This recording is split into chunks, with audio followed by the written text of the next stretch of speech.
The Call of the Wild by Jack London. Chapter 1. Into the Primitive. Old longing's nomadic leap, chafing at custom's chain, again from its brumal sleep wakens the faring strain. Buck did not read the newspapers, or he would have known that trouble was brewing, not alone for himself, but for every tidewater dog, strong of muscle and with warm, long hair, from Puget Sound to San Diego. Because men, groping in the Arctic darkness, had found a yellow metal, and because steamship and transportation companies were booming the find, thousands of men were rushing into the Northland. These men wanted dogs, and the dogs they wanted were heavy dogs, with strong muscles by which to toil and furry coats to protect them from the frost. Buck lived at a big house in the sun-kissed Santa Clara Valley. Judge Miller's Place, it was called. It stood back from the road, half hidden among the trees, through which glimpses could be caught of the wide, cool veranda that ran around its four sides. The house was approached by graveled driveways which wound about through wide-spreading lawns and under the interlacing boughs of tall poplars. At the rear things were on even a more spacious scale than at the front. There were great stables, where a dozen grooms and boys held forth, rows of vine-clad servants' cottages, an endless and orderly array of outhouses, long grape arbors, green pastures, orchards, and berry patches. Then there was the pumping plant for the artesian well, and the big cement tank where Judge Miller's boys took their morning plunge and kept cool in the hot afternoon. And over this great domain Buck ruled. Here he was born, and here he had lived the 4 years of his life. It was true, there were other dogs. There could not but be other dogs on so vast a place, but they did not count. They came and went, resided in the populous kennels, or lived obscurely in the recesses of the house after the fashion of Toots, the Japanese pug or usable, the Mexican hairless, strange creatures that rarely put nose out of doors or set foot to ground. On the other hand, there were the fox terriers, a score of them at least, who yelped fearful promises at Toots and usable looking out of the windows at them, and protected by a legion of housemaids armed with brooms and mops. But Buck was neither house dog nor kennel dog. The whole realm was his. He plunged into the swimming tank or went hunting with the judge's sons. He escorted Molly and Alice, the judge's daughters, on long twilight or early morning rambles. On wintry nights he lay at the judge's feet before the roaring library fire. He carried the judge's grandsons on his back, or rolled them in the grass, and guarded their footsteps through wild adventures down to the fountain in the stable yard, and even beyond where the paddocks were, and the berry patches. Among the terriers he stalked imperiously, and Toots and usable he utterly ignored, for he was king. King over all creeping, crawling, flying things of Judge Miller's Place, humans included. His father, Elmo, a huge St. Bernard, had been the judge's inseparable companion, and Buck bid fair to follow in the way of his father. He was not so large. He weighed only 140 pounds, for his mother, Shep, had been a Scotch Shepherd dog. Nevertheless, 140 pounds, to which was added the dignity that comes of good living and universal respect, enabled him to carry himself in right royal fashion. During the 4 years since his puppyhood he had lived the life of a sated aristocrat. He had a fine pride in himself, was even a trifle egotistical, as country gentlemen sometimes become because of their insular situation. But he had saved himself by not becoming a mere pampered house dog. Hunting and kindred outdoor delights had kept down the fat and hardened his muscles, and to him, as to the cold-tubbing races, the love of water had been a tonic and a health preserver. And this was the manner of dog Buck was in the fall of 1897, when the Klondike strike dragged men from all the world into the frozen north. But Buck did not read the newspapers, and he did not know that Manuel, one of the gardener's helpers, was an undesirable acquaintance. Manuel had one besetting sin. He loved to play Chinese lottery.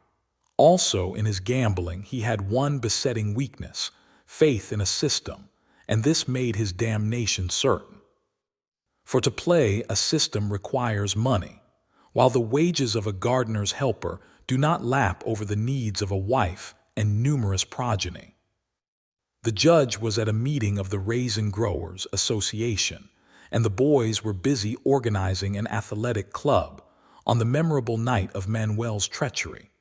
No one saw him and Buck go off through the orchard on what Buck imagined was merely a stroll, and with the exception of a solitary man, no one saw them arrive at the little flag station known as College Park. This man talked with Manuel, and money chinked between them.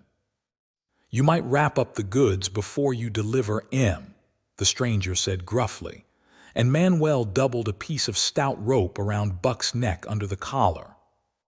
"Twist it and you'll choke M plenty," said Manuel, and the stranger grunted a ready affirmative. Buck had accepted the rope with quiet dignity. To be sure, it was an unwanted performance, but he had learned to trust in men he knew and to give them credit for a wisdom that outreached his own. But when the ends of the rope were placed in the stranger's hands, he growled menacingly. He had merely intimated his displeasure, in his pride believing that to intimate was to command. But to his surprise, the rope tightened around his neck, shutting off his breath. In quick rage, he sprang at the man, who met him halfway, grappled him close by the throat, and with a deft twist threw him over on his back. Then the rope tightened mercilessly, while Buck struggled in a fury, his tongue lolling out of his mouth and his great chest panting futilely. Never in all his life had he been so vilely treated, and never in all his life had he been so angry.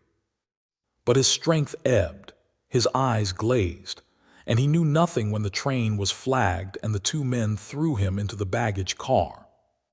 The next he knew, he was dimly aware that his tongue was hurting and that he was being jolted along in some kind of a conveyance. The hoarse shriek of a locomotive whistling a crossing told him where he was.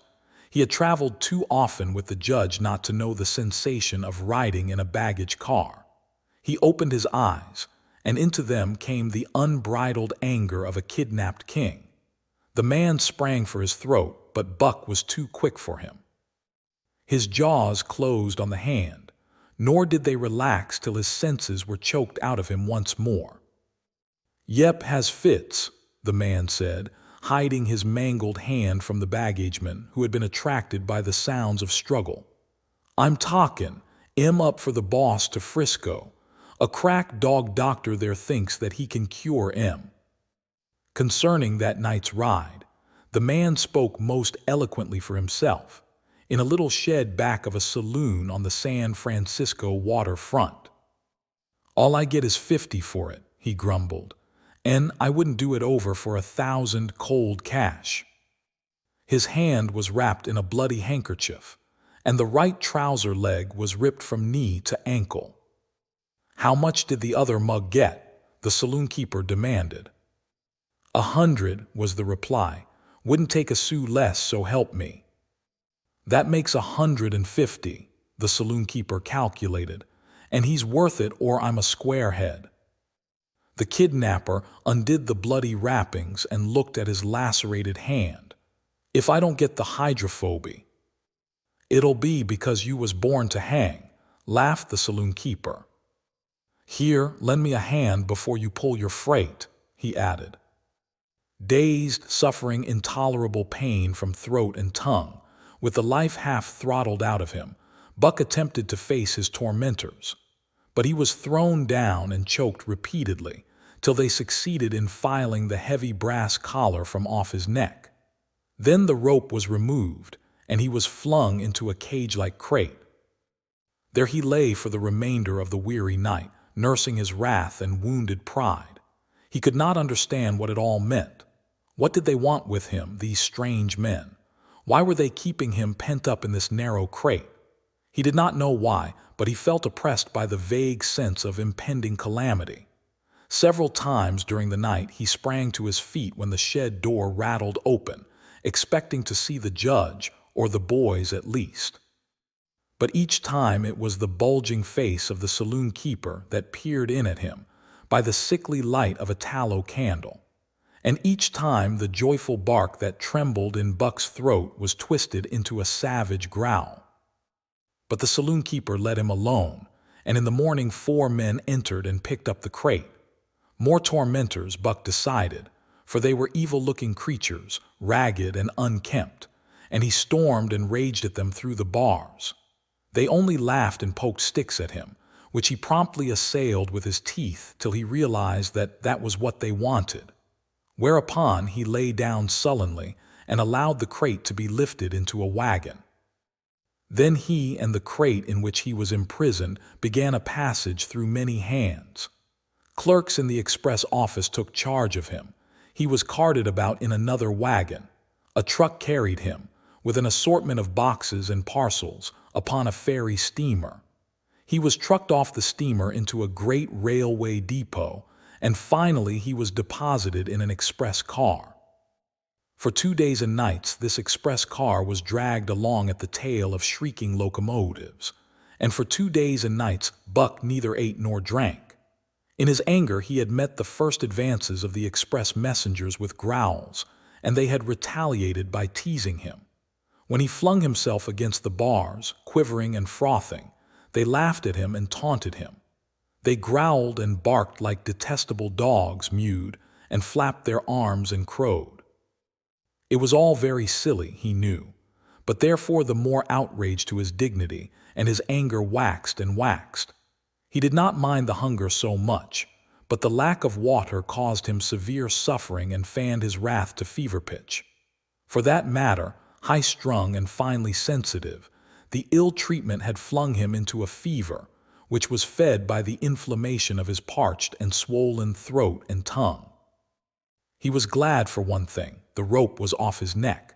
That had given them an unfair advantage, but now that it was off, he would show them. They would never get another rope around his neck. Upon that he was resolved. For 2 days and nights he neither ate nor drank, and during those 2 days and nights of torment, he accumulated a fund of wrath that boded ill for whoever first fell foul of him. His eyes turned bloodshot, and he was metamorphosed into a raging fiend. So changed was he that the judge himself would not have recognized him, and the express messengers breathed with relief when they bundled him off the train at Seattle. 4 men gingerly carried the crate from the wagon into a small, high-walled backyard. A stout man, with a red sweater that sagged generously at the neck, came out and signed the book for the driver. That was the man, Buck divined, the next tormentor, and he hurled himself savagely against the bars. The man smiled grimly and brought a hatchet and a club. "You ain't going to take him out now?" the driver asked. "Sure," the man replied, driving the hatchet into the crate for a pry. There was an instantaneous scattering of the 4 men who had carried it in, and from safe perches on top the wall they prepared to watch the performance. Buck rushed at the splintering wood, sinking his teeth into it, surging and wrestling with it. Wherever the hatchet fell on the outside, he was there on the inside, snarling and growling, as furiously anxious to get out as the man in the red sweater was calmly intent on getting him out. "Now, you red-eyed devil," he said, when he had made an opening sufficient for the passage of Buck's body. At the same time, he dropped the hatchet and shifted the club to his right hand. And Buck was truly a red-eyed devil, as he drew himself together for the spring, hair bristling, mouth foaming, a mad glitter in his bloodshot eyes. Straight at the man he launched his 140 pounds of fury, surcharged with the pent passion of 2 days and nights. In mid-air, just as his jaws were about to close on the man, he received a shock that checked his body and brought his teeth together with an agonizing clip. He whirled over, fetching the ground on his back and side. He had never been struck by a club in his life and did not understand. With a snarl that was part bark and more scream, he was again on his feet and launched into the air. And again the shock came and he was brought crushingly to the ground. This time he was aware that it was the club, but his madness knew no caution. A dozen times he charged, and as often the club broke the charge and smashed him down. After a particularly fierce blow, he crawled to his feet, too dazed to rush. He staggered limply about, the blood flowing from nose and mouth and ears, his beautiful coat sprayed and flecked with bloody slaver. Then the man advanced and deliberately dealt him a frightful blow on the nose. All the pain he had endured was as nothing compared with the exquisite agony of this. With a roar that was almost lion-like in its ferocity, he again hurled himself at the man. But the man, shifting the club from right to left, coolly caught him by the under jaw, at the same time wrenching downward and backward. Buck described a complete circle in the air, and half of another, then crashed to the ground on his head and chest. For the last time he rushed. The man struck the shrewd blow he had purposely withheld for so long, and Buck crumpled up and went down, knocked utterly senseless. "He's no slouch at dog breakin', that's what I say," one of the men on the wall cried enthusiastically. "Druther break cayuses any day, and twice on Sundays," was the reply of the driver, as he climbed on the wagon and started the horses. Buck's senses came back to him, but not his strength. He lay where he had fallen, and from there he watched the man in the red sweater. "Answers to the name of Buck," the man soliloquized, quoting from the saloon-keeper's letter which had announced the consignment of the crate and contents. "Well, Buck, my boy," he went on in a genial voice, "we've had our little ruction, and the best thing we can do is to let it go at that. You've learned your place, and I know mine. Be a good dog, and all'll go well, and the goose hang high. Be a bad dog, and I'll whale the stuffin' I'll tay you. Understand?" As he spoke, he fearlessly patted the head he had so mercilessly pounded, and though Buck's hair involuntarily bristled at touch of the hand, he endured it without protest. When the man brought him water, he drank eagerly, and later bolted a generous meal of raw meat, chunk by chunk, from the man's hand. He was beaten, he knew that, but he was not broken. He saw once for all that he stood no chance against a man with a club. He had learned the lesson, and in all his afterlife he never forgot it. That club was a revelation. It was his introduction to the reign of primitive law, and he met the introduction halfway. The facts of life took on a fiercer aspect, and while he faced that aspect uncowed, he faced it with all the latent cunning of his nature aroused. As the days went by, other dogs came, in crates and at the ends of ropes, some docilely and some raging and roaring as he had come, and one and all he watched them pass under the dominion of the man in the red sweater. Again and again, as he looked at each brutal performance, the lesson was driven home to Buck. A man with a club was a lawgiver, a master to be obeyed, though not necessarily conciliated. Of this last Buck was never guilty, though he did see beaten dogs that fawned upon the man, and wagged their tails and licked his hand. Also he saw one dog that would neither conciliate nor obey, finally killed in the struggle for mastery. Now and again men came, strangers who talked excitedly, wheedlingly, and in all kinds of fashions to the man in the red sweater, and at such times that money passed between them, the strangers took one or more of the dogs away with them. Buck wondered where they went, for they never came back, but the fear of the future was strong upon him, and he was glad each time when he was not selected. Yet his time came, in the end, in the form of a little weazened man who spat broken English and many strange and uncouth exclamations, which Buck could not understand. "Sacredum," he cried when his eyes lit upon Buck. "Dat one damn bully dog, how mock." 300 and a present at that, was the prompt reply of the man in the red sweater. "And seem it's government money, you ain't got no kick coming, Perrault?" Perrault grinned, considering that the price of dogs had been boomed skyward by the unwanted demand.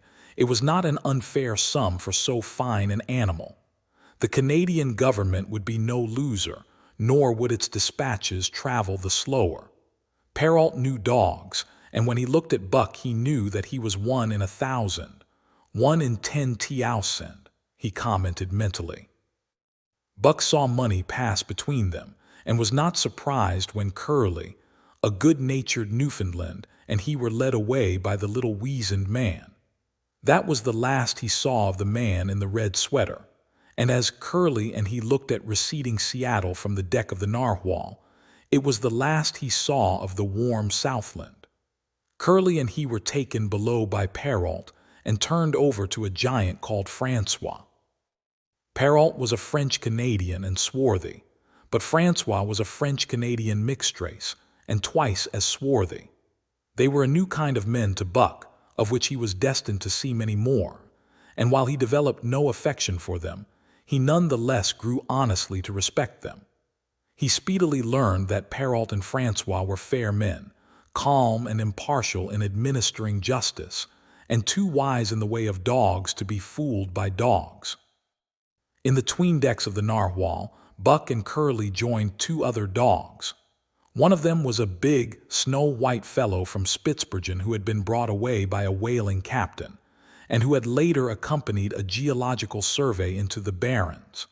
He was friendly, in a treacherous sort of way, smiling into one's face the while he meditated some underhand trick, as for instance, when he stole from Buck's food at the first meal.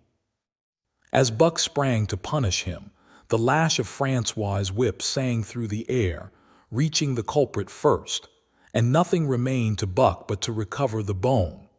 That was fair of Francois, he decided, and the mixed race began his rise in Buck's estimation. The other dog made no advances, nor received any. Also, he did not attempt to steal from the newcomers.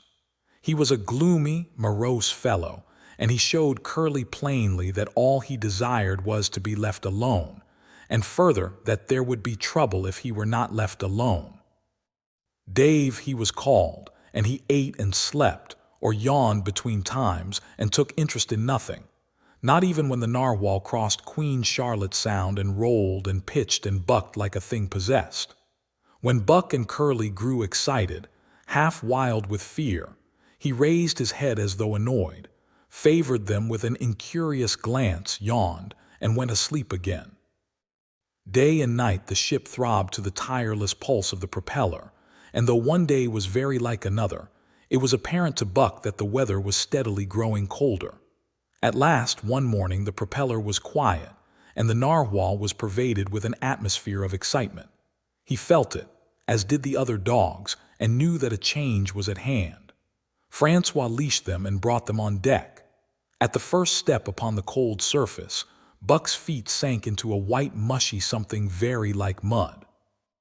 He sprang back with a snort. More of this white stuff was falling through the air. He shook himself, but more of it fell upon him. He sniffed it curiously, then licked some up on his tongue. It bit like fire, and the next instant was gone. This puzzled him. He tried it again with the same result. The onlookers laughed uproariously, and he felt ashamed, he knew not why, for it was his first snow. Chapter 2. The Law of Club and Fang. Buck's first day on the Dia beach was like a nightmare. Every hour was filled with shock and surprise. He had been suddenly jerked from the heart of civilization and flung into the heart of things primordial. No lazy, sun-kissed life was this, with nothing to do but loaf and be bored. Here was neither peace, nor rest, nor a moment's safety. All was confusion and action, and every moment life and limb were in peril. There was imperative need to be constantly alert, for these dogs and men were not town dogs and men. They were savages, all of them, who knew no law but the law of club and fang. He had never seen dogs fight as these wolfish creatures fought, and his first experience taught him an unforgettable lesson.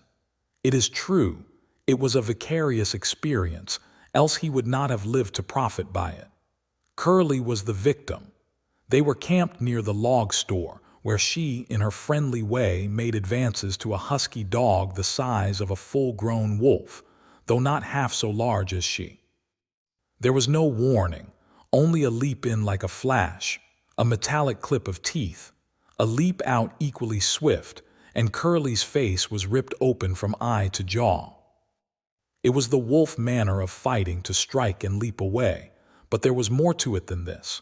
30 or 40 huskies ran to the spot and surrounded the combatants in an intent and silent circle. Buck did not comprehend that silent intentness, nor the eager way with which they were licking their chops. Curly rushed her antagonist, who struck again and leaped aside. He met her next rush with his chest, in a peculiar fashion that tumbled her off her feet. She never regained them.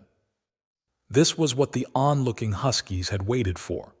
They closed in upon her, snarling and yelping, and she was buried, screaming with agony, beneath the bristling mass of bodies. So sudden was it and so unexpected that Buck was taken aback. He saw Spitz run out his scarlet tongue in a way he had of laughing, and he saw Francois, swinging an axe, spring into the mess of dogs. 3 men with clubs were helping him to scatter them. It did not take long. 2 minutes from the time Curly went down, the last of her assailants were clubbed off. But she lay there limp and lifeless in the bloody, trampled snow, almost literally torn to pieces, the swart mixtre standing over her and cursing horribly. The scene often came back to Buck to trouble him in his sleep. So that was the way. No fair play. Once down, that was the end of you. Well, he would see to it that he never went down. Spitz ran out his tongue and laughed again, and from that moment Buck hated him with a bitter and deathless hatred. Before he had recovered from the shock caused by the tragic passing of Curly, he received another shock. Francois fastened upon him an arrangement of straps and buckles. It was a harness, such as he had seen the grooms put on the horses at home. And as he had seen horses work, so he was set to work, hauling Francois on a sled to the forest that fringed the valley and returning with a load of firewood. Though his dignity was sorely hurt by thus being made a draft animal, he was too wise to rebel. He buckled down with a will and did his best, though it was all new and strange. Francois was stern, demanding instant obedience, and by virtue of his whip receiving instant obedience, while Dave, who was an experienced wheeler, nipped Buck's hind quarters whenever he was in error. Spitz was the leader, likewise experienced, and while he could not always get at Buck, he growled sharp reproof now and again, or cunningly threw his weight in the traces to jerk Buck into the way he should go. Buck learned easily, and under the combined tuition of his 2 mates and Francois made remarkable progress. Ere they returned to camp, he knew enough to stop at Ho, to go ahead at Mush, to swing wide on the bends, and to keep clear of the wheeler when the loaded sled shot downhill at their heels. "Tiri ver good dogs," Francois told Perrault. "Dat Buck heem pool lack hell, I tich heem quick as anything." By afternoon, Perrault, who was in a hurry to be on the path with his dispatches, returned with 2 more dogs. Billy and Joe, he called them, 2 brothers and true huskies both. Sons of the one mother though they were as different as day and night. Billy's one fault was his excessive good nature, while Joe was the very opposite, sour and introspective, with a perpetual snarl and a malignant eye. Buck received them in comradely fashion. Dave ignored them, while Spitz proceeded to thrash first one and then the other. Billy wagged his tail appeasingly, turned to run when he saw that appeasement was of no avail, and cried, still appeasingly, when Spitz's sharp teeth scored his flank. But no matter how Spitz circled, Joe whirled around on his heels to face him, mane bristling, ears laid back, lips writhing and snarling, jaws clipping together as fast as he could snap, and eyes diabolically gleaming, the incarnation of belligerent fear. So terrible was his appearance that Spitz was forced to forgo disciplining him. But to cover his own discomfiture, he turned upon the inoffensive and wailing Billy and drove him to the confines of the camp. By evening, Perrault secured another dog, an old husky, long and lean and gaunt, with a battle-scarred face and a single eye which flashed a warning of prowess that commanded respect. He was called Sol Lex, which means the angry one. Like Dave, he asked nothing, gave nothing, expected nothing, and when he marched slowly and deliberately into their midst, even Spitz left him alone. He had one peculiarity which Buck was unlucky enough to discover. He did not like to be approached on his blind side. Of this offense, Buck was unwittingly guilty, and the first knowledge he had of his indiscretion was when Sol Leks whirled upon him and slashed his shoulder to the bone for 3 inches up and down. Forever after, Buck avoided his blind side, and to the last of their comradeship had no more trouble. His only apparent ambition, like Dave's, was to be left alone, though, as Buck was afterward to learn, each of them possessed one other and even more vital ambition. That night Buck faced the great problem of sleeping. The tent, illumined by a candle, glowed warmly in the midst of the white plain, and when he, as a matter of course, entered it, both Perrault and Francois bombarded him with curses and cooking utensils, till he recovered from his consternation and fled ignominiously into the outer cold. A chill wind was blowing that nipped him sharply and bit with a special venom into his wounded shoulder. He lay down on the snow and attempted to sleep, but the frost soon drove him shivering to his feet. Miserable and disconsolate, he wandered about among the many tents, only to find that one place was as cold as another. Here and there savage dogs rushed upon him, but he bristled his neck hair and snarled, for he was learning fast, and they let him go his way unmolested. Finally an idea came to him. He would return and see how his own teammates were making out. To his astonishment, they had disappeared. Again he wandered about through the great camp looking for them, and again he returned. Were they in the tent? No, that could not be, else he would not have been driven out. Then where could they possibly be? With drooping tail and shivering body, very forlorn indeed, he aimlessly circled the tent. Suddenly the snow gave way beneath his 4 legs and he sank down. Something wriggled under his feet. He sprang back, bristling and snarling, fearful of the unseen and unknown. But a friendly little yelp reassured him, and he went back to investigate. A whiff of warm air ascended to his nostrils, and there, curled up under the snow in a snug ball, lay Billy. He whined placatingly, squirmed and wriggled to show his good will and intentions, and even ventured, as a bribe for peace, to lick Buck's face with his warm, wet tongue. Another lesson. So that was the way they did it, eh? Buck confidently selected a spot, and with much fuss and waste effort proceeded to dig a hole for himself. In a trice the heat from his body filled the confined space, and he was asleep. The day had been long and arduous, and he slept soundly and comfortably, though he growled and barked and wrestled with bad dreams. Nor did he open his eyes till roused by the noises of the waking camp. At first he did not know where he was. It had snowed during the night, and he was completely buried. The snow walls pressed him on every side, and a great surge of fear swept through him, the fear of the wild thing for the trap. It was a token that he was harking back through his own life to the lives of his forebears, for he was a civilized dog, an unduly civilized dog, and of his own experience knew no trap, and so could not of himself fear it. The muscles of his whole body contracted spasmodically and instinctively. The hair on his neck and shoulders stood on end, and with a ferocious snarl he bounded straight up into the blinding day, the snow flying about him in a flashing cloud.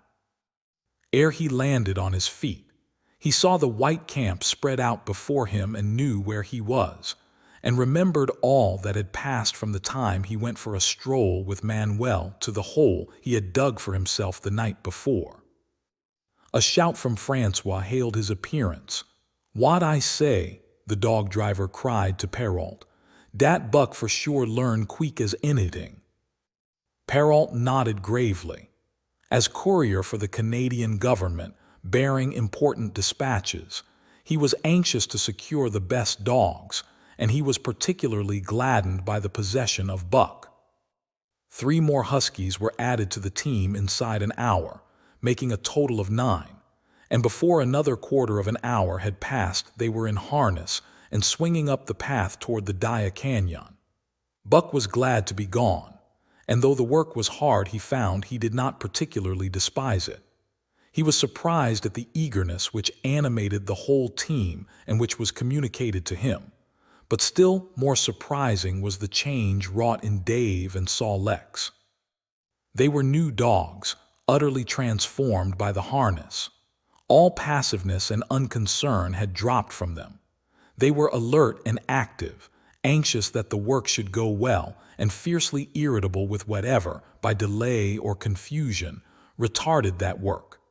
The toil of the traces seemed the supreme expression of their being, and all that they lived for, and the only thing in which they took delight.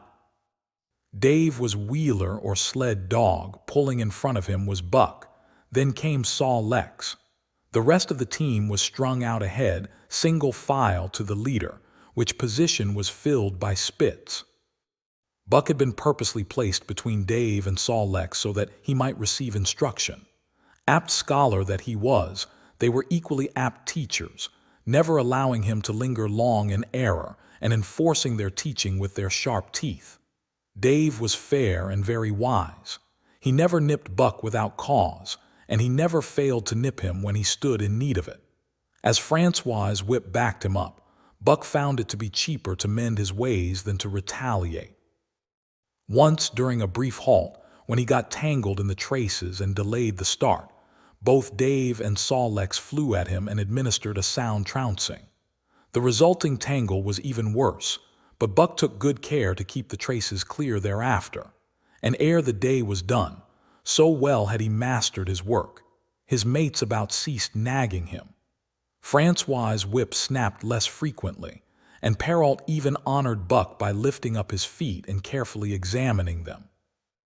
It was a hard day's run, up the canyon, through sheep camp, past the scales and the timber line, across glaciers and snowdrifts hundreds of feet deep, and over the great Chilkoot Divide, which stands between the salt water and the fresh and guards forbiddingly the sad and lonely north. They made good time down the chain of lakes which fills the craters of extinct volcanoes, and late that night pulled into the huge camp at the head of Lake Bennett, where thousands of gold seekers were building boats against the breakup of the ice in the spring. Buck made his hole in the snow and slept the sleep of the exhausted just, but all too early was rooted out in the cold darkness and harnessed with his mates to the sled. That day they made 40 miles, the path being packed, but the next day and for many days to follow they broke their own path, worked harder and made poorer time. As a rule, Perrault traveled ahead of the team, packing the snow with webbed shoes to make it easier for them. Francois, guiding the sled at the G-pole, sometimes exchanged places with him, but not often.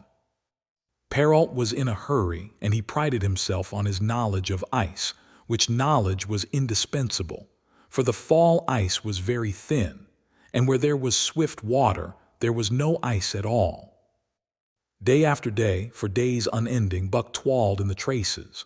Always they broke camp in the dark, and the first gray of dawn found them hitting the path with fresh miles reeled off behind them, and always they pitched camp after dark, eating their bit of fish and crawling to sleep into the snow.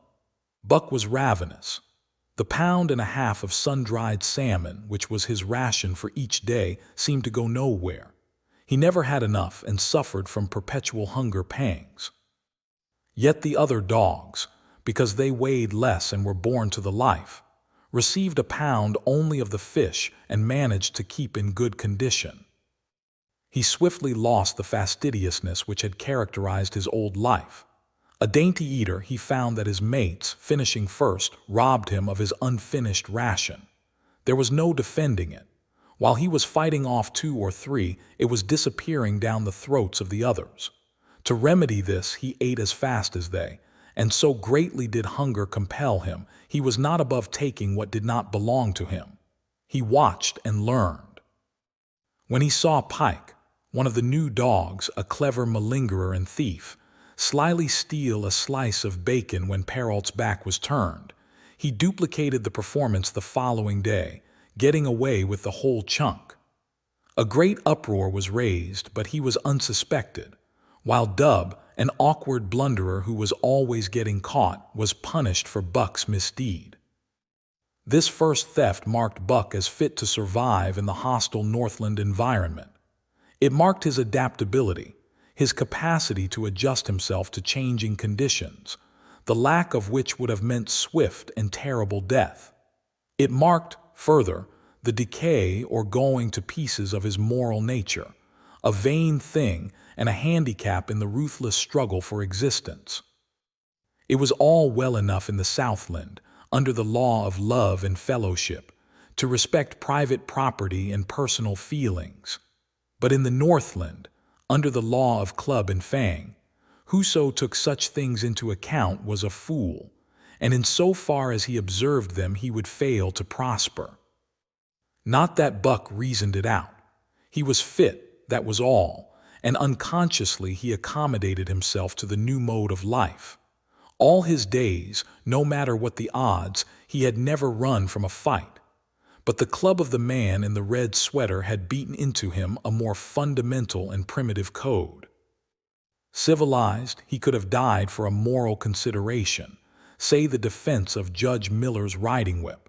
But the completeness of his decivilization was now evidenced by his ability to flee from the defense of a moral consideration and so save his hide. He did not steal for joy of it, but because of the clamor of his stomach.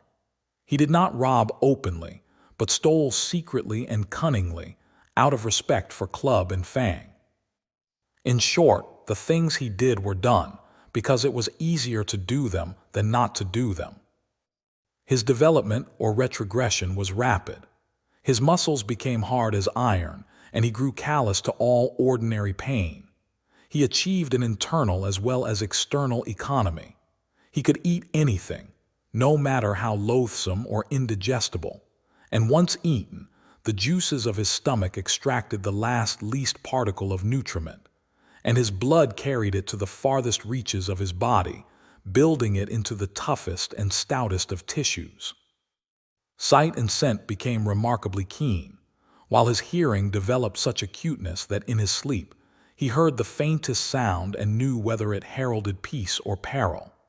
He learned to bite the ice out with his teeth when it collected between his toes, and when he was thirsty and there was a thick scum of ice over the water hole, he would break it by rearing and striking it with stiff forelegs. His most conspicuous trait was an ability to scent the wind and forecast it a night in advance. No matter how breathless the air when he dug his nest by tree or bank, the wind that later blew inevitably found him to leeward, sheltered and snug. And not only did he learn by experience, but instincts long dead became alive again. The domesticated generations fell from him.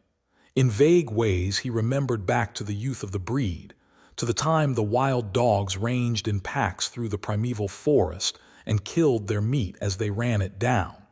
It was no task for him to learn to fight with cut and slash and the quick wolf snap. In this manner had fought forgotten ancestors. They quickened the old life within him, and the old tricks which they had stamped into the heredity of the breed were his tricks. They came to him without effort or discovery, as though they had been his always. And when, on the still cold nights, he pointed his nose at a star and howled long and wolf-like, it was his ancestors, dead and dust, pointing nose at star and howling down through the centuries and through him.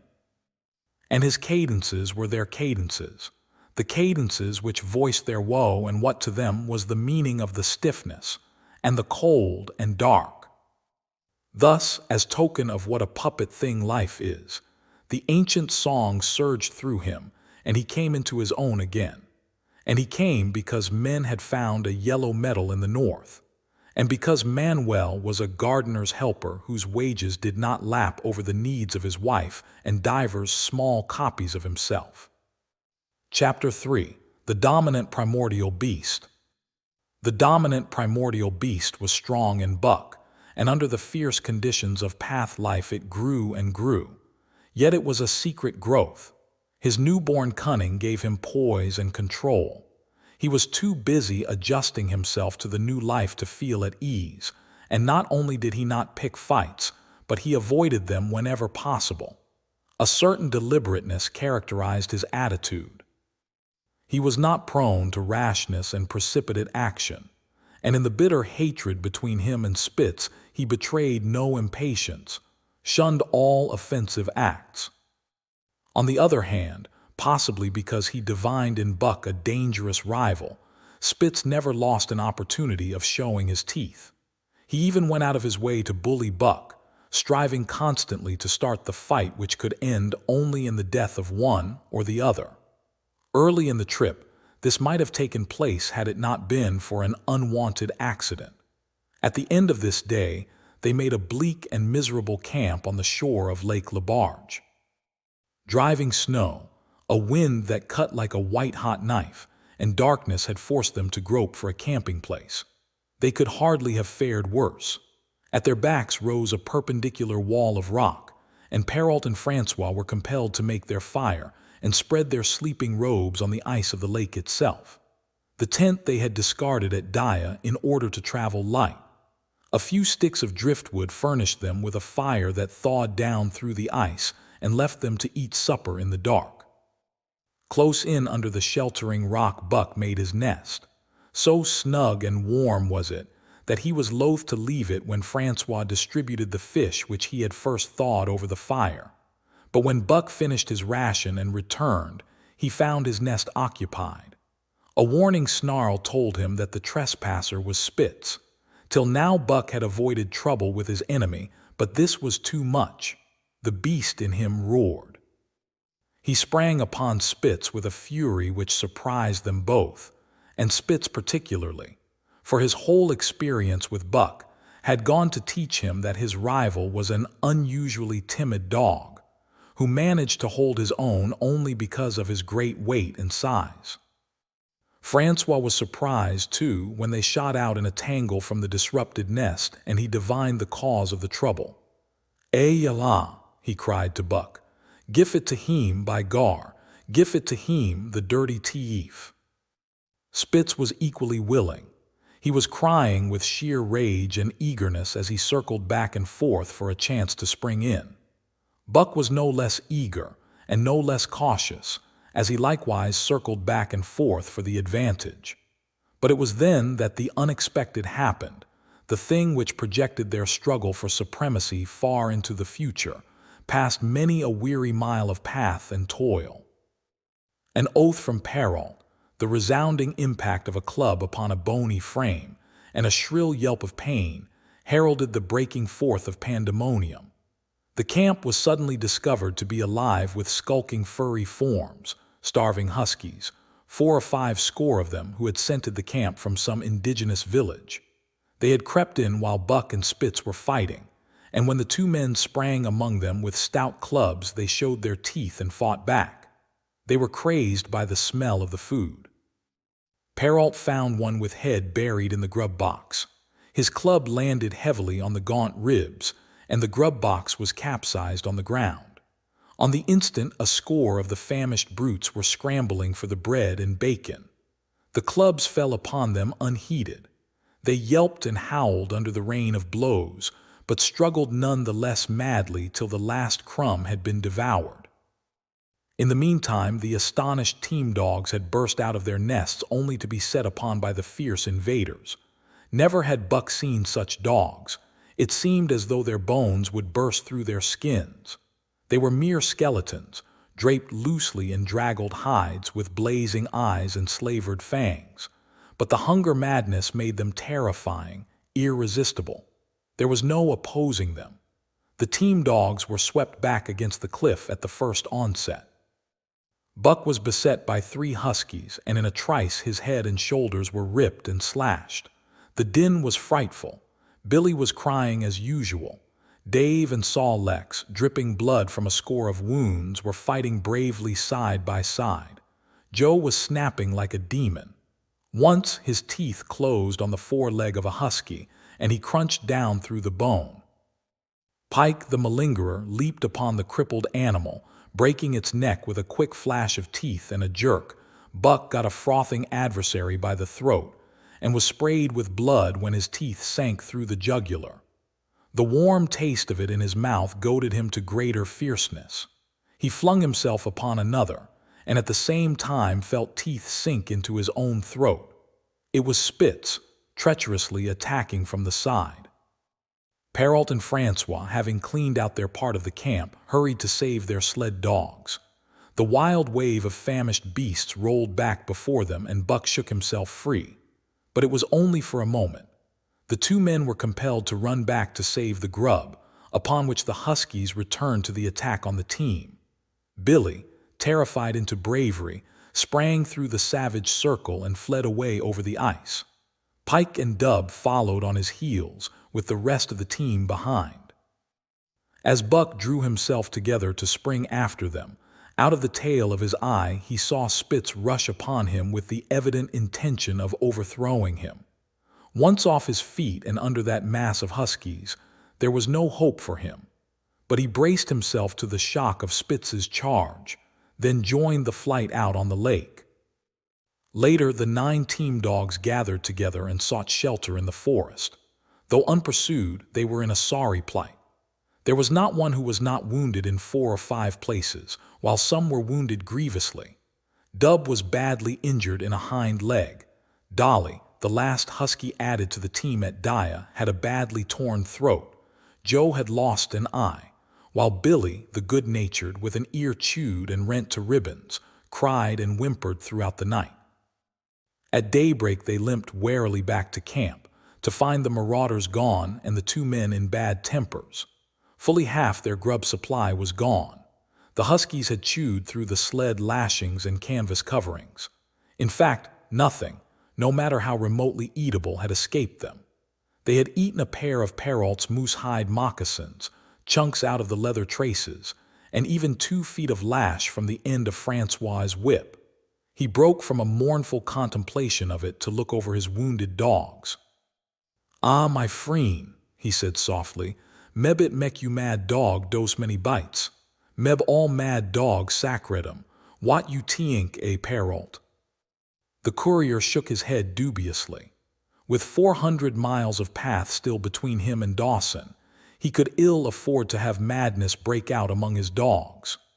2 hours of cursing and exertion got the harnesses into shape, and the wound-stiffened team was under way, struggling painfully over the hardest part of the path they had yet encountered, and for that matter, the hardest between them and Dawson. The 30-mile river was wide open. Its wild water defied the frost, and it was in the eddies only and in the quiet places that the ice held at all. 6 days of exhausting toil were required to cover those 30 terrible miles. And terrible they were, for every foot of them was accomplished at the risk of life to dog and man. A dozen times Perrault, nosing the way, broke through the ice bridges, being saved by the long pole he carried, which he so held that it fell each time across the hole made by his body. But a cold snap was on, the thermometer registering 50 below zero, and each time he broke through, he was compelled for very life to build a fire and dry his garments. Nothing daunted him. It was because nothing daunted him that he had been chosen for government courier. He took all manner of risks, resolutely thrusting his little weazened face into the frost and struggling on from dim dawn to dark. He skirted the frowning shores on rim ice that bent and crackled underfoot and upon which they dared not halt. Once, the sled broke through, with Dave and Buck, and they were half frozen and all but drowned by the time they were dragged out. The usual fire was necessary to save them. They were coated solidly with ice, and the 2 men kept them on the run around the fire, sweating and thawing, so close that they were singed by the flames. At another time Spitz went through, dragging the whole team after him up to Buck, who strained backward with all his strength, his 4 paws on the slippery edge and the ice quivering and snapping all around. But behind him was Dave, likewise straining backward, and behind the sled was Francois, pulling till his tendons cracked. Again, the rim ice broke away before and behind, and there was no escape except up the cliff. Perrault scaled it by a miracle, while Francois prayed for just that miracle, and with every thong and sled lashing and the last bit of harness rove into a long rope, the dogs were hoisted, one by one, to the cliff crest. Francois came up last, after the sled and load. Then came the search for a place to descend, which descent was ultimately made by the aid of the rope, and night found them back on the river with 1/4 of a mile to the day's credit. By the time they made the Hootalinqua and good ice, Buck was played out. The rest of the dogs were in like condition, but peril, to make up lost time, pushed them late and early. The first day they covered 35 miles to the Big Salmon, the next day 35 more to the Little Salmon, the third day 40 miles, which brought them well up toward the Five Fingers. Buck's feet were not so compact and hard as the feet of the huskies. His had softened during the many generations since the day his last wild ancestor was tamed by a cave dweller or river man. All day long he limped in agony, and camp once made, lay down like a dead dog. Hungry as he was, he would not move to receive his ration of fish, which Francois had to bring to him. Also, the dog driver rubbed Buck's feet for half an hour each night after supper, and sacrificed the tops of his own moccasins to make 4 moccasins for Buck. This was a great relief, and Buck caused even the weazened face of Perrault to twist itself into a grin one morning, when Francois forgot the moccasins and Buck lay on his back, his 4 feet waving appealingly in the air, and refused to budge without them. Later his feet grew hard to the path, and the worn-out footgear was thrown away. At the Pelly one morning, as they were harnessing up, Dolly, who had never been conspicuous for anything, went suddenly mad.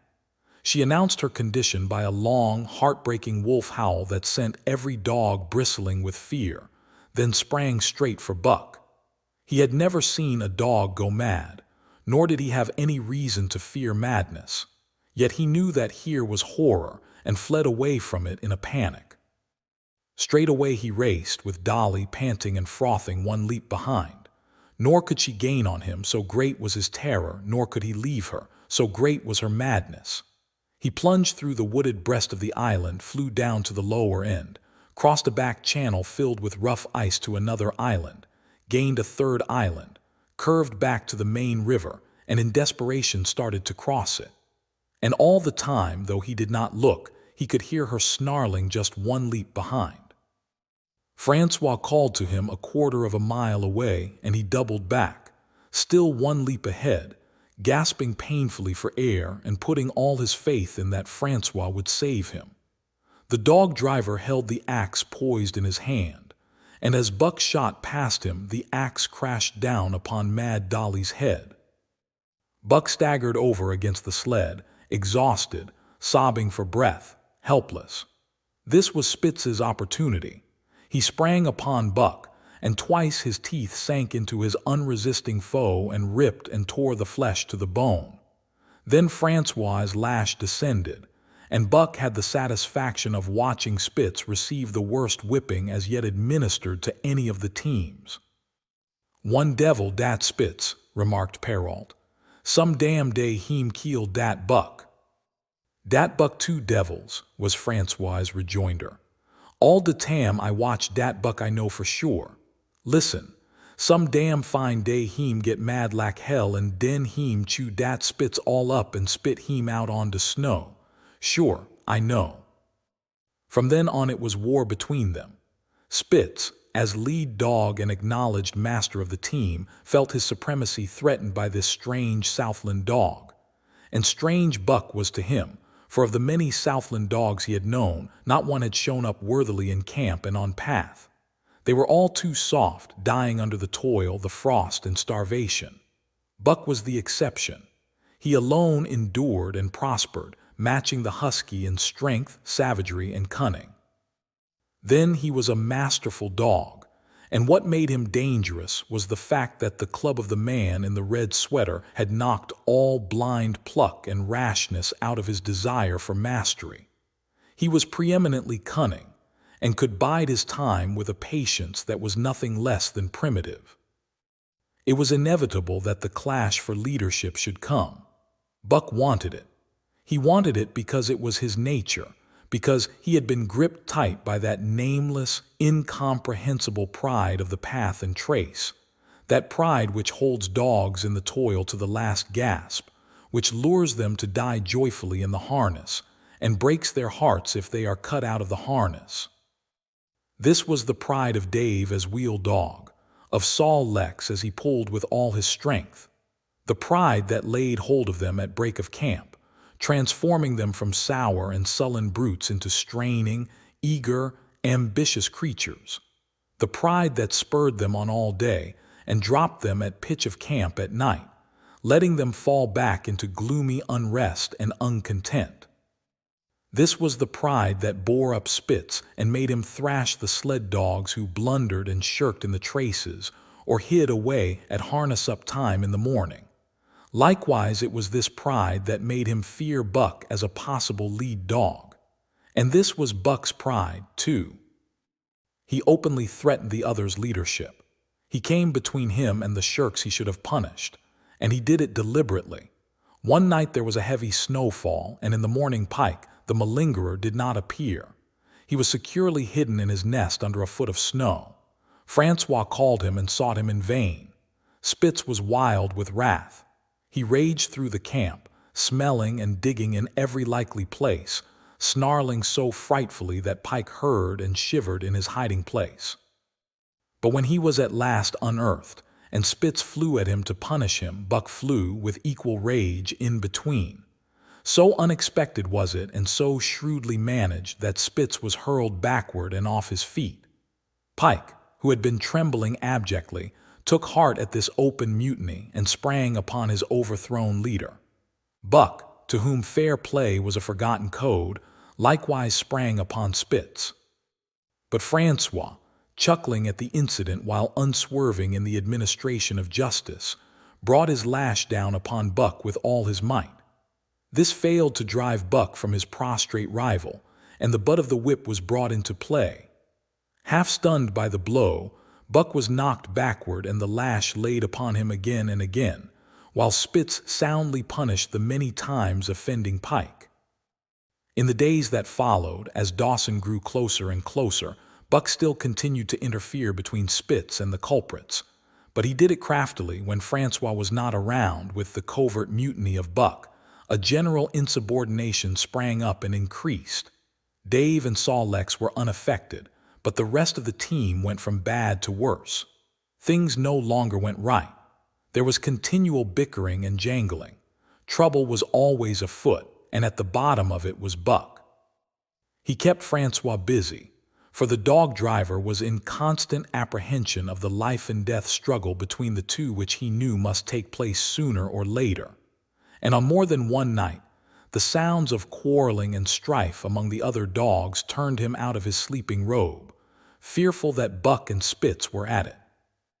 But the opportunity did not present itself, and they pulled into Dawson one dreary afternoon with the great fight still to come. Here were many men, and countless dogs, and Buck found them all at work. It seemed the ordained order of things that dogs should work. All day they swung up and down the main street in long teams, and in the night their jingling bells still went by. They hauled cabin logs and firewood, freighted up to the mines, and did all manner of work that horses did in the Santa Clara Valley. Here and there Buck met Southland dogs, but in the main they were the wild wolf husky breed.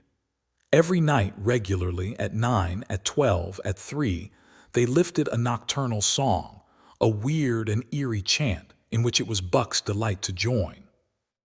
With the aurora borealis flaming coldly overhead, or the stars leaping in the frost dance, and the land numb and frozen under its pall of snow, this song of the huskies might have been the defiance of life, only it was pitched in minor key, with long-drawn wailings and half-sobs, and was more the pleading of life, the articulate travail of existence.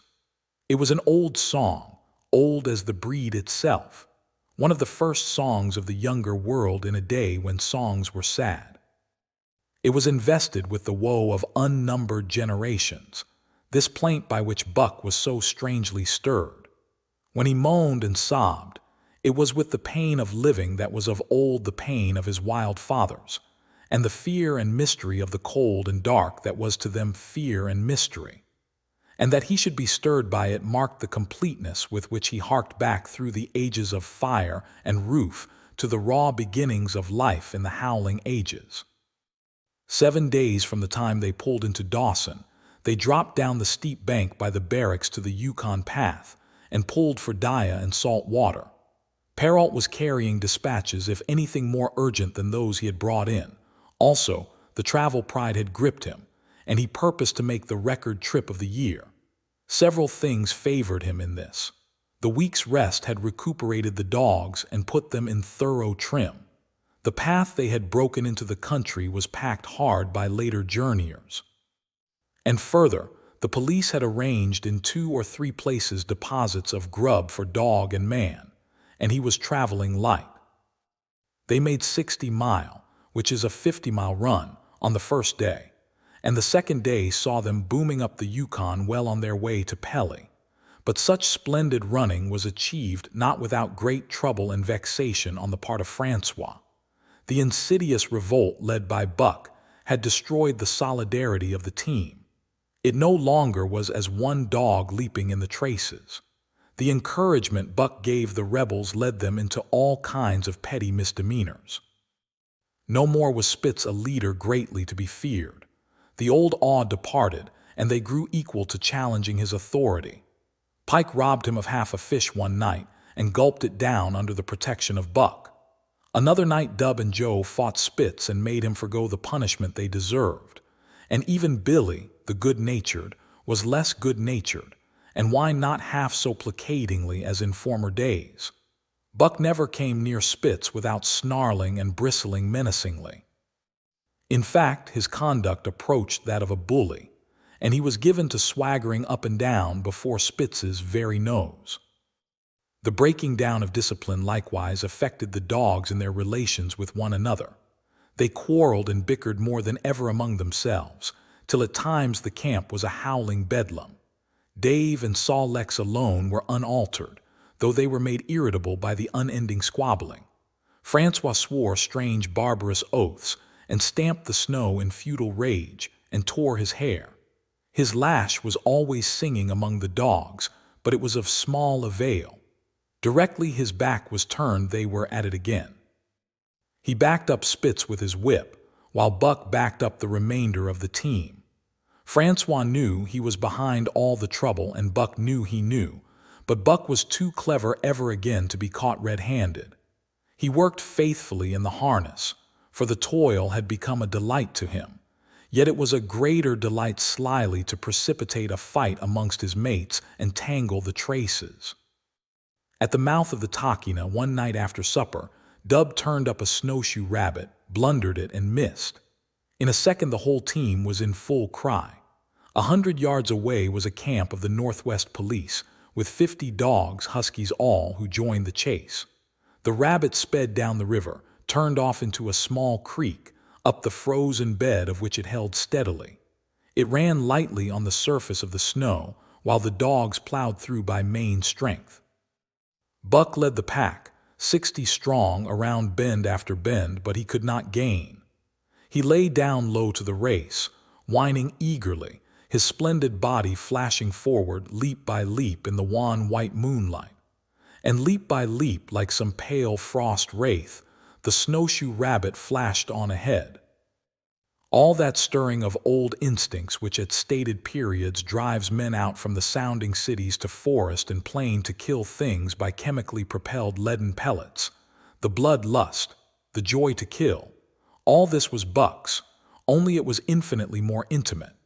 He was ranging at the head of the pack, running the wild thing down, the living meat, to kill with his own teeth and wash his muzzle to the eyes in warm blood. There is an ecstasy that marks the summit of life, and beyond which life cannot rise. And such is the paradox of living. This ecstasy comes when one is most alive, and it comes as a complete forgetfulness that one is alive. This ecstasy, this forgetfulness of living, comes to the artist, caught up and out of himself in a sheet of flame. It comes to the soldier, war mad on a stricken field and refusing quarter. And it came to Buck, leading the pack, sounding the old wolf cry, straining after the food that was alive and that fled swiftly before him through the moonlight. He was sounding the deeps of his nature, and of the parts of his nature that were deeper than he, going back into the womb of time. He was mastered by the sheer surging of life, the tidal wave of being, the perfect joy of each separate muscle, joint, and sinew in that it was everything that was not death, that it was aglow and rampant, expressing itself in movement, flying exultantly under the stars and over the face of dead matter that did not move. But Spitz, cold and calculating even in his supreme moods, left the pack and cut across a narrow neck of land where the creek made a long bend around. Buck did not know of this, and as he rounded the bend, the frost wraith of a rabbit still flitting before him, he saw another and larger frost wraith leap from the overhanging bank into the immediate path of the rabbit. It was Spitz. The rabbit could not turn, and as the white teeth broke its back in mid-air, it shrieked as loudly as a stricken man may shriek. At sound of this, the cry of life plunging down from life's apex in the grip of death, the full pack at Buck's heels raised a hell's chorus of delight. Buck did not cry out. He did not check himself, but drove in upon Spitz, shoulder to shoulder, so hard that he missed the throat. They rolled over and over in the powdery snow. Spitz gained his feet almost as though he had not been overthrown, slashing Buck down the shoulder and leaping clear. Twice his teeth clipped together, like the steel jaws of a trap, as he backed away for better footing, with lean and lifting lips that writhed and snarled. In a flash, Buck knew it. The time had come. It was to the death. As they circled about, snarling, ears laid back, keenly watchful for the advantage, the scene came to Buck with a sense of familiarity. He seemed to remember it all, the white woods and earth and moonlight and the thrill of battle. Over the whiteness and silence brooded a ghostly calm. There was not the faintest whisper of air. Nothing moved, not a leaf quivered, the visible breaths of the dogs rising slowly and lingering in the frosty air. They had made short work of the snowshoe rabbit, these dogs that were ill-tamed wolves, and they were now drawn up in an expectant circle. They, too, were silent, their eyes only gleaming and their breaths drifting slowly upward. To Buck it was nothing new or strange, this scene of old time. It was as though it had always been, the wonted way of things. Spitz was a practiced fighter. From Spitzbergen through the Arctic and across Canada and the Barrens, he had held his own with all manner of dogs and achieved to mastery over them. Bitter rage was his, but never blind rage. In passion to rend and destroy, he never forgot that his enemy was in like passion to rend and destroy. He never rushed till he was prepared to receive a rush, never attacked till he had first defended that attack. In vain Buck strove to sink his teeth in the neck of the big white dog. Wherever his fangs struck for the softer flesh, they were countered by the fangs of Spitz. Fang clashed fang, and lips were cut and bleeding, but Buck could not penetrate his enemy's guard. Then he warmed up and enveloped Spitz in a whirlwind of rushes. Time and time again he tried for the snow-white throat, where life bubbled near to the surface, and each time and every time Spitz slashed him and got away. Then Buck took to rushing, as though for the throat, when, suddenly drawing back his head and curving in from the side, he would drive his shoulder at the shoulder of Spitz, as a ram by which to overthrow him. But instead, Buck's shoulder was slashed down each time as Spitz leaped lightly away. Spitz was untouched, while Buck was streaming with blood and panting hard. The fight was growing desperate, and all the while the silent and wolfish circle waited to finish off whichever dog went down. As Buck grew winded, Spitz took to rushing, and he kept him staggering for footing. Once Buck went over and the whole circle of 60 dogs started up, but he recovered himself, almost in mid-air, and the circle sank down again and waited. But Buck possessed a quality that made for greatness, imagination. He fought by instinct, but he could fight by head as well. He rushed, as though attempting the old shoulder trick, but at the last instant swept low to the snow and in. His teeth closed on Spitz's left foreleg. There was a crunch of breaking bone, and the white dog faced him on 3 legs. Thrice he tried to knock him over, then repeated the trick and broke the right foreleg. Despite the pain and helplessness, Spitz struggled madly to keep up. He saw the silent circle, with gleaming eyes, lolling tongues, and silvery breaths drifting upward, closing in upon him as he had seen similar circles close in upon beaten antagonists in the past. Only this time he was the one who was beaten. There was no hope for him. Buck was inexorable. Mercy was a thing reserved for gentler climbs. He maneuvered for the final rush. The circle had tightened till he could feel the breaths of the huskies on his flanks. He could see them, beyond Spitz and to either side, half crouching for the spring, their eyes fixed upon him. A pause seemed to fall. Every animal was motionless as though turned to stone. Only Spitz quivered and bristled as he staggered back and forth, snarling with horrible menace, as though to frighten off impending death.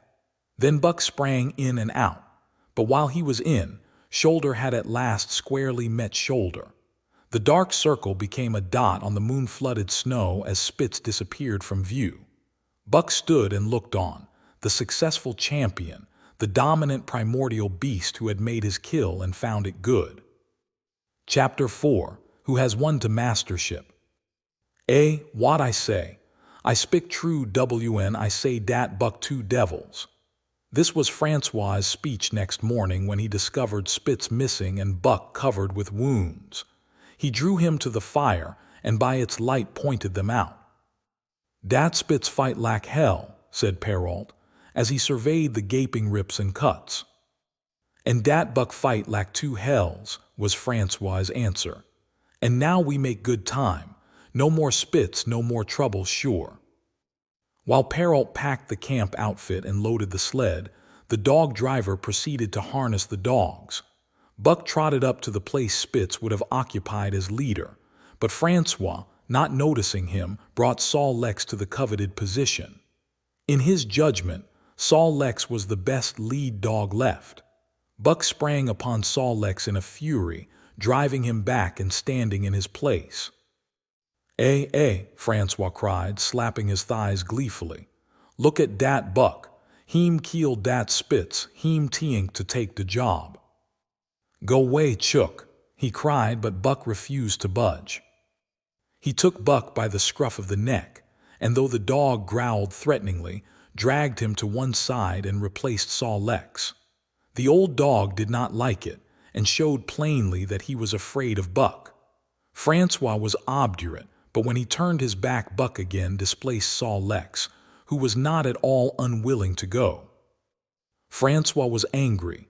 Now by gar I feeks you, he cried, coming back with a heavy club in his hand.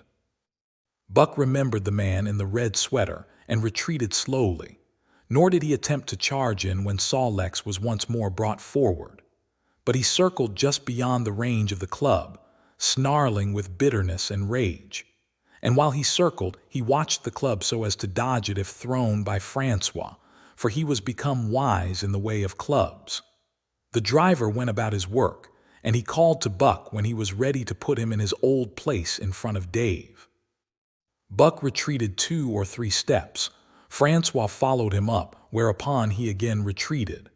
After some time of this, Francois threw down the club, thinking that Buck feared a thrashing. But Buck was in open revolt. He wanted not to escape a clubbing, but to have the leadership.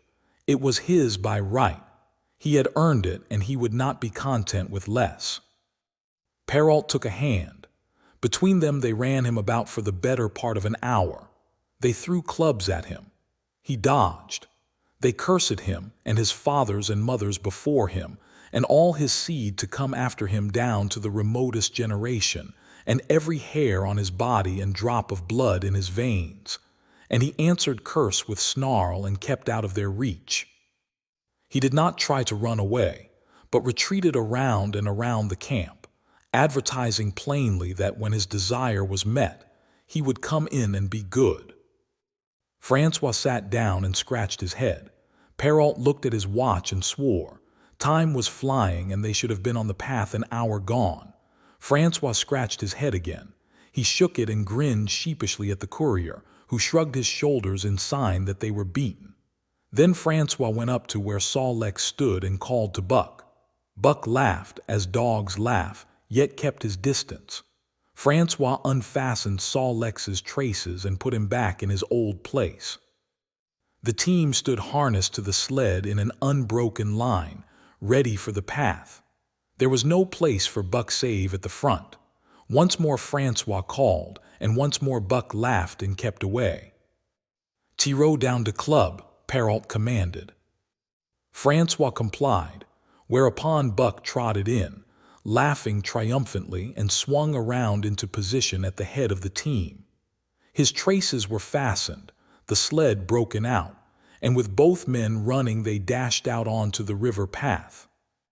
Highly as the dog driver had forevalued Buck, with his two devils he found, while the day was yet young, that he had undervalued. At a bound Buck took up the duties of leadership, and where judgment was required and quick thinking and quick acting, he showed himself the superior even of Spitz, of whom Francois had never seen an equal. But it was in giving the law and making his mates live up to it that Buck excelled. Dave and Sol-leks did not mind the change in leadership. It was none of their business. Their business was to toil, and toil mightily in the traces. So long as that were not interfered with, they did not care what happened. Billy, the good-natured, could lead for all they cared, so long as he kept order. The rest of the team, however, had grown unruly during the last days of Spitz, and their surprise was great now that Buck proceeded to lick them into shape. Pike, who pulled at Buck's heels, and who never put an ounce more of his weight against the breastband than he was compelled to do, was swiftly and repeatedly shaken for loafing, and ere the first day was done he was pulling more than ever before in his life. The first night in camp, Joe, the sour one, was punished roundly, a thing that Spitz had never succeeded in doing. Buck simply smothered him by virtue of superior weight, and cut him up till he ceased snapping and began to whine for mercy. The general tone of the team picked up immediately. It recovered its old-time solidarity, and once more the dogs leaped as one dog in the traces. At the rink rapids 2 native huskies, Teak and Kuna, were added, and the celerity with which Buck broke them in took away Francois's breath. "Never such a dog as dat Buck," he cried. "No, never, heem worth $1,000 by gar. What you say, Perrault?" And Perrault nodded. He was ahead of the record then and gaining day by day. The path was in excellent condition, well packed and hard, and there was no new fallen snow with which to contend. It was not too cold. The temperature dropped to 50 below zero and remained there the whole trip. The men rode and ran by turn, and the dogs were kept on the jump with but infrequent stoppages. The 30-mile river was comparatively coated with ice, and they covered in one day going out what had taken them 10 days coming in. In one run, they made a 60-mile dash from the foot of Lake LaBarge to the White Horse Rapids. Across Marsh, Tagish, and Bennett, 70 miles of lakes, they flew so fast that the man whose turn it was to run towed behind the sled at the end of a rope. And on the last night of the second week, they topped White Pass and dropped down the sea slope with the lights of Skagway and of the shipping at their feet. It was a record run. Each day for 14 days they had averaged 40 miles. For 3 days Perrault and Francois threw chests up and down the main street of Skagway and were deluged with invitations to drink, while the team was the constant center of a worshipful crowd of dog-busters and mushers. Then 3 or 4 Western bad men aspired to clean out the town, were riddled like pepper boxes for their pains, and public interest turned to other idols. Next came official orders. Francois called Buck to him, threw his arms around him, wept over him. And that was the last of Francois and Perrault. Like other men, they passed out of Buck's life for good. A Scotch mixtrace took charge of him and his mates, and in company with a dozen other dog teams, he started back over the weary path to Dawson. It was no light running now, nor record time, but heavy toil each day, with a heavy load behind. For this was the mail train, carrying word from the world to the men who sought gold under the shadow of the pole. Buck did not like it, but he bore up well to the work, taking pride in it after the manner of Dave and Saul Lex, and seeing that his mates, whether they prided in it or not, did their fair share. It was a monotonous life, operating with machine-like regularity. One day was very like another. At a certain time each morning the cooks turned out, fires were built, and breakfast was eaten. Then, while some broke camp, others harnessed the dogs, and they were underway an hour or so before the darkness fell which gave warning of dawn. At night, camp was made. Some pitched the flies, others cut firewood and pine boughs for the beds, and still others carried water or ice for the cooks. Also, the dogs were fed. To them, this was the one feature of the day, though it was good to loaf around, after the fish was eaten, for an hour or so with the other dogs, of which there were 50 and odd. There were fierce fighters among them, but 3 battles with the fiercest brought Buck to mastery, so that when he bristled and showed his teeth, they got out of his way. Best of all, perhaps, he loved to lie near the fire, hind legs crouched under him, 4 legs stretched out in front, head raised and eyes blinking dreamily at the flames. Sometimes he thought of Judge Miller's big house in the sun-kissed Santa Clara Valley, and of the cement swimming tank and Usable, the Mexican hairless and Toots, the Japanese pug. But oftener he remembered the man in the red sweater, the death of Curly, the great fight with Spitz, and the good things he had eaten or would like to eat. He was not homesick. The Sunland was very dim and distant, and such memories had no power over him. Far more potent were the memories of his heredity that gave things he had never seen before a seeming familiarity, the instincts, which were but the memories of his ancestors become habits, which had lapsed in later days, and still later in him, quickened and become alive again. Sometimes as he crouched there, blinking dreamily at the flames, it seemed that the flames were of another fire, and that as he crouched by this other fire, he saw another and different man from the mixed-race cook before him. This other man was shorter of leg and longer of arm, with muscles that were stringy and knotty rather than rounded and swelling. The hair of this man was long and matted, and his head slanted back under it from the eyes. He uttered strange sounds, and seemed very much afraid of the darkness, into which he peered continually, clutching in his hand, which hung midway between knee and foot, a stick with a heavy stone made fast to the end. He was all but naked, a ragged and fire-scorched skin hanging part way down his back, but on his body there was much hair. In some places, across the chest and shoulders and down the outside of the arms and thighs, it was matted into almost a thick fur. He did not stand erect, but with trunk inclined forward from the hips, on legs that bent at the knees. About his body there was a peculiar springiness, or resiliency, almost cat-like, and a quick alertness as of one who lived in perpetual fear of things seen and unseen. At other times this hairy man squatted by the fire with head between his legs and slept. On such occasions his elbows were on his knees, his hands clasped above his head as though to shed rain by the hairy arms. And beyond that fire in the circling darkness, Buck could see many gleaming coals, 2 by 2, always 2 by 2, which he knew to be the eyes of great beasts of prey. And he could hear the crashing of their bodies through the undergrowth, and the noises they made in the night. And dreaming there by the Yukon bank, with lazy eyes blinking at the fire, these sounds and sights of another world would make the hair to rise along his back and stand on end across his shoulders and up his neck, till he whimpered low and suppressedly, or growled softly, and the mixed-race cook shouted at him, "Hey, you Buck, wake up!" Whereupon the other world would vanish and the real world come into his eyes, and he would get up and yawn and stretch as though he had been asleep. It was a hard trip with the mail behind them and the heavy work wore them down. They were short of weight and in poor condition when they made Dawson and should have had a 10 days or a week's rest at least. But in 2 days' time they dropped down the Yukon bank from the barracks, loaded with letters for the outside. The dogs were tired, the drivers grumbling, and to make matters worse, it snowed every day. This meant a soft path, greater friction on the runners, and heavier pulling for the dogs. Yet the drivers were fair through it all and did their best for the animals. Each night the dogs were attended to first. They ate before the drivers ate, and no man sought his sleeping robe till he had seen to the feet of the dogs he drove. Still, their strength went down. Since the beginning of the winter they had traveled 1,800 miles, dragging sleds the whole weary distance, and 1,800 miles will tell upon life of the toughest.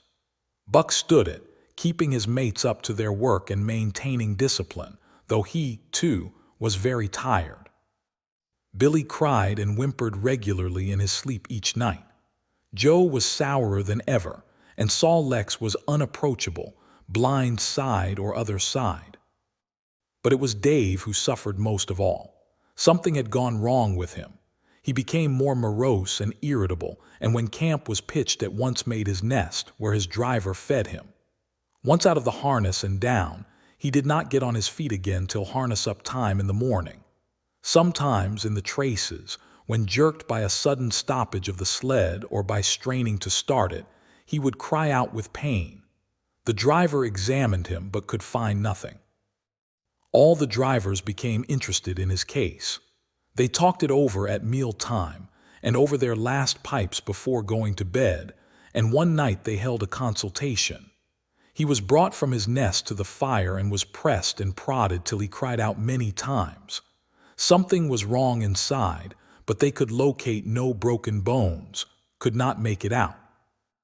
By the time Casker Bar was reached, he was so weak that he was falling repeatedly in the traces.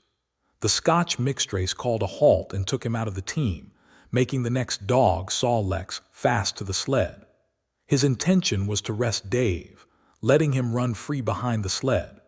Sick as he was, Dave resented being taken out, grunting and growling while the traces were unfastened, and whimpering broken-heartedly when he saw Sol Lex in the position he had held and served so long. For the pride of trace and path was his, and sick unto death, he could not bear that another dog should do his work. When the sled started, he floundered in the soft snow alongside the beaten path, attacking Sol Lex with his teeth, rushing against him and trying to thrust him off into the soft snow on the other side, striving to leap inside his traces and get between him and the sled, and all the while whining and yelping and crying with grief and pain. The mixed race tried to drive him away with the whip, but he paid no heed to the stinging lash, and the man had not the heart to strike harder. Dave refused to run quietly on the path behind the sled, where the going was easy, but continued to flounder alongside in the soft snow, where the going was most difficult till exhausted. Then he fell and lay where he fell, howling lugubriously as the long train of sleds churned by. With the last remnant of his strength he managed to stagger along behind till the train made another stop, when he floundered past the sleds to his own, where he stood alongside Sol Lex. His driver lingered a moment to get a light for his pipe from the man behind. Then he returned and started his dogs. They swung out on the path with remarkable lack of exertion, turned their heads uneasily, and stopped in surprise. The driver was surprised, too. The sled had not moved. He called his comrades to witness the sight. Dave had bitten through both of Sol Lex's traces and was standing directly in front of the sled in his proper place. He pleaded with his eyes to remain there. The driver was perplexed. His comrades talked of how a dog could break its heart through being denied the work that killed it, and recalled instances they had known, where dogs, too old for the toil or injured, had died because they were cut out of the traces. Also, they held it a mercy, since Dave was to die anyway, that he should die in the traces, hearteasy and content. So he was harnessed in again, and proudly he pulled as of old, though more than once he cried out involuntarily from the bite of his inward hurt. Several times he fell down and was dragged in the traces, and once the sled ran upon him so that he limped thereafter in one of his hind legs. But he held out till camp was reached, when his driver made a place for him by the fire. Morning found him too weak to travel. At harness-up time he tried to crawl to his driver. By convulsive efforts he got on his feet, staggered, and fell. Then he wormed his way forward slowly toward where the harnesses were being put on his mates. He would advance his 4 legs and drag up his body with a sort of hitching movement, when he would advance his 4 legs and hitch ahead again for a few more inches. His strength left him, and the last his mates saw of him he lay gasping in the snow and yearning toward them. But they could hear him mournfully howling till they passed out of sight behind a belt of river timber. Here the train was halted. The Scotch mixed-race slowly retraced his steps to the camp they had left. The men ceased talking. A revolver shot rang out. The man came back hurriedly. The whips snapped, the bells tinkled merrily, the sleds churned along the path, but Buck knew, and every dog knew, what had taken place behind the belt of river trees. Chapter 5. The Toil of Trace and Path. 30 days from the time it left Dawson, the saltwater mail with Buck and his mates at the fore arrived at Skagway. They were in a wretched state, worn out and worn down. Buck's 140 pounds had dwindled to 115. The rest of his mates, though lighter dogs, had relatively lost more weight than he. Pike, the malingerer who, in his lifetime of deceit, had often successfully feigned a hurt leg, was now limping in earnest. Sawlex was limping, and Dub was suffering from a wrenched shoulder blade. They were all terribly footsore. No spring or rebound was left in them. Their feet fell heavily on the path, jarring their bodies and doubling the fatigue of a day's travel. There was nothing the matter with them except that they were dead tired.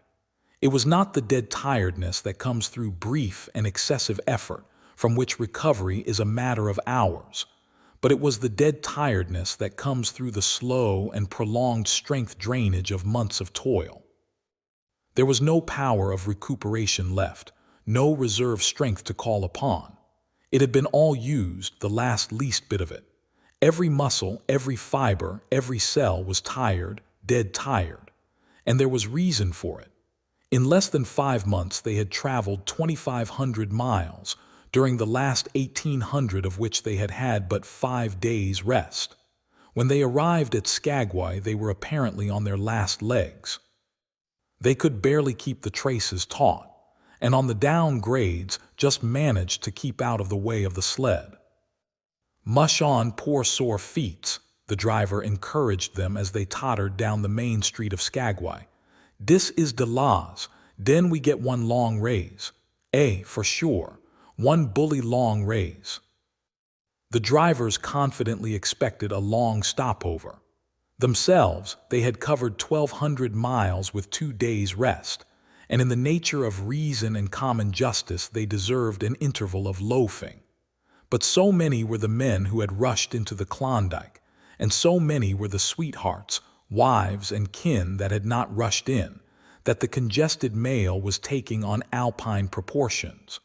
Also, there were official orders. Fresh batches of Hudson Bay dogs were to take the places of those worthless for the path. The worthless ones were to be got rid of, and since dogs count for little against dollars, they were to be sold. 3 days passed, by which time Buck and his mates found how really tired and weak they were. Then, on the morning of the 4th day, 2 men from the States came along and bought them, harness and all, for a song. The men addressed each other as Hal and Charles. Charles was a middle-aged, lightish-colored man, with weak and watery eyes and a mustache that twisted fiercely and vigorously up, giving the lie to the limply drooping lip it concealed. Hal was a youngster of 19 or 20, with a big Colt's revolver and a hunting knife strapped about him on a belt that fairly bristled with cartridges. This belt was the most salient thing about him. It advertised his callousness, a callousness sheer and unutterable. Both men were manifestly out of place, and why such as they should adventure the north is part of the mystery of things that passes understanding.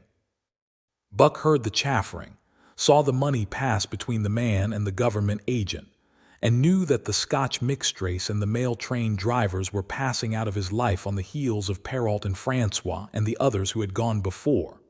When driven with his mates to the new owner's camp, Buck saw a slipshod and slovenly affair, tent half stretched, dishes unwashed, everything in disorder. Also, he saw a woman. Mercedes, the men called her. She was Charles's wife and Hal's sister, a nice family party.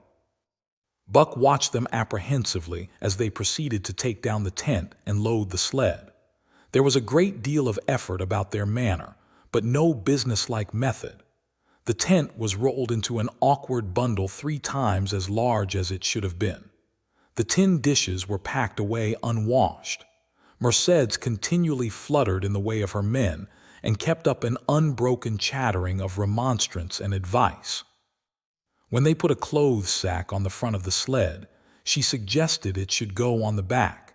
And when they had put it on the back and covered it over with a couple of other bundles, she discovered overlooked articles which could abide nowhere else but in that very sack, and they unloaded again. 3 men from a neighboring tent came out and looked on, grinning and winking at one another. "You've got a right smart load as it is," said one of them. "And it's not me should tell you your business, but I wouldn't tote that tent along if I was you." "Undreamed of," cried Mercedes, throwing up her hands in dainty dismay. "However in the world could I manage without a tent?" "It's springtime, and you won't get any more cold weather," the man replied. She shook her head decidedly, and Charles and Hal put the last odds and ends on top the mountainous load. "Think it'll ride?" one of the men asked. "Why shouldn't it?" Charles demanded rather shortly. "Oh, that's all right, the man hastened meekly to say. "I was just wonderin', that is all. It seemed a mite top-heavy."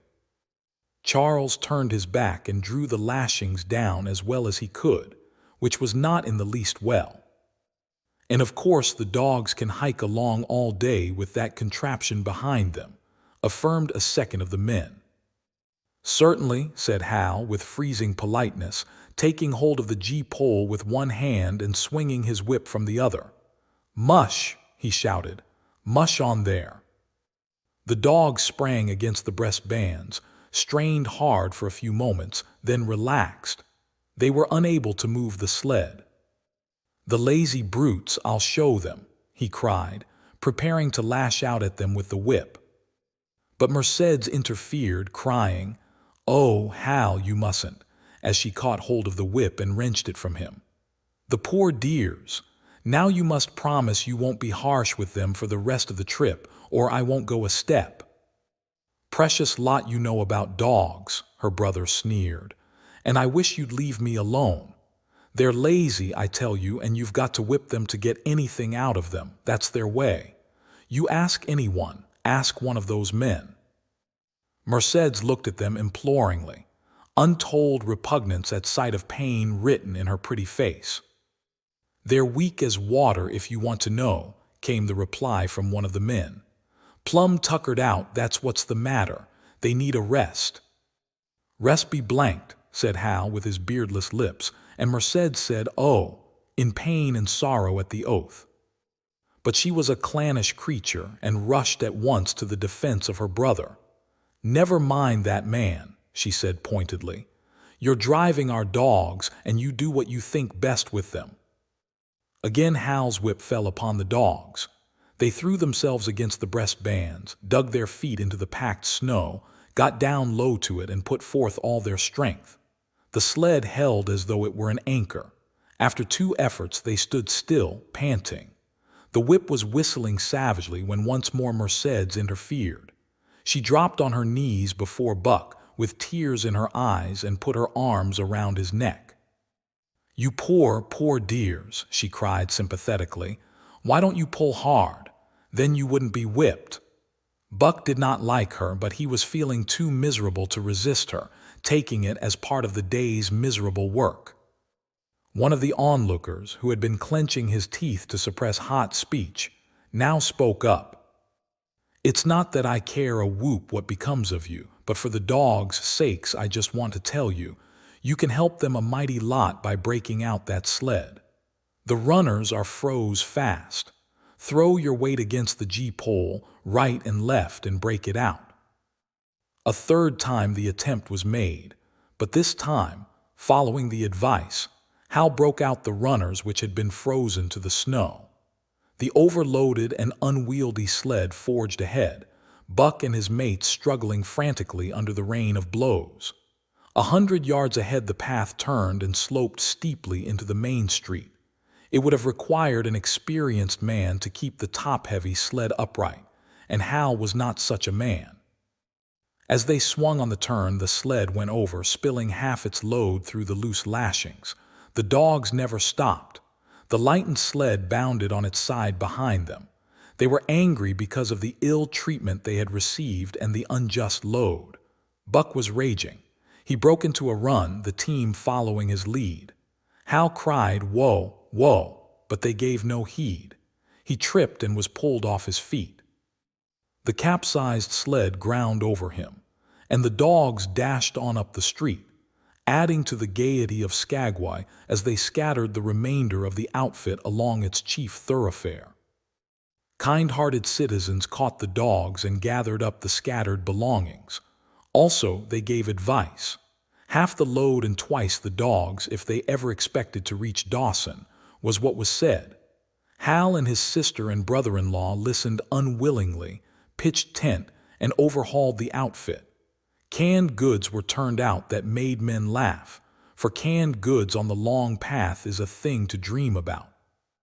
"Blankets for a hotel," quoth one of the men who laughed and helped. "Half as many is too much. Get rid of them. Throw away that tent and all those dishes. Who's going to wash them anyway? Good Lord, do you think you're traveling on a Pullman?" And so it went, the inexorable elimination of the superfluous. Mercedes cried when her clothes bags were dumped on the ground and article after article was thrown out. She cried in general, and she cried in particular over each discarded thing. She clasped hands about knees, rocking back and forth broken-heartedly. She averred she would not go an inch, not for a dozen Charleses. She appealed to everybody and to everything, finally wiping her eyes and proceeding to cast out even articles of apparel that were imperative necessaries. And in her zeal, when she had finished with her own, she attacked the belongings of her men and went through them like a tornado. This accomplished, the outfit, though cut in half, was still a formidable bulk. Charles and Hal went out in the evening and bought 6 outside dogs. These, added to the 6 of the original team, and Teak and Kuna, the huskies obtained at the Rink Rapids on the record trip, brought the team up to 14. But the outside dogs, though practically broken in since their landing, did not amount to much. 3 were short-haired pointers, 1 was a Newfoundland, and the other 2 were mongrels of indeterminate breed. They did not seem to know anything, these newcomers. Buck and his comrades looked upon them with disgust, and though he speedily taught them their places and what not to do, he could not teach them what to do. They did not take kindly to trace and path. With the exception of the 2 mongrels, they were bewildered and spirit-broken by the strange, savage environment in which they found themselves, and by the ill treatment they had received. The 2 mongrels were without spirit at all. Bones were the only things breakable about them. With the newcomers hopeless and forlorn and the old team worn out by 2,500 miles of continuous path, the outlook was anything but bright. The 2 men, however, were quite cheerful, and they were proud too. They were doing the thing in style, with 14 dogs.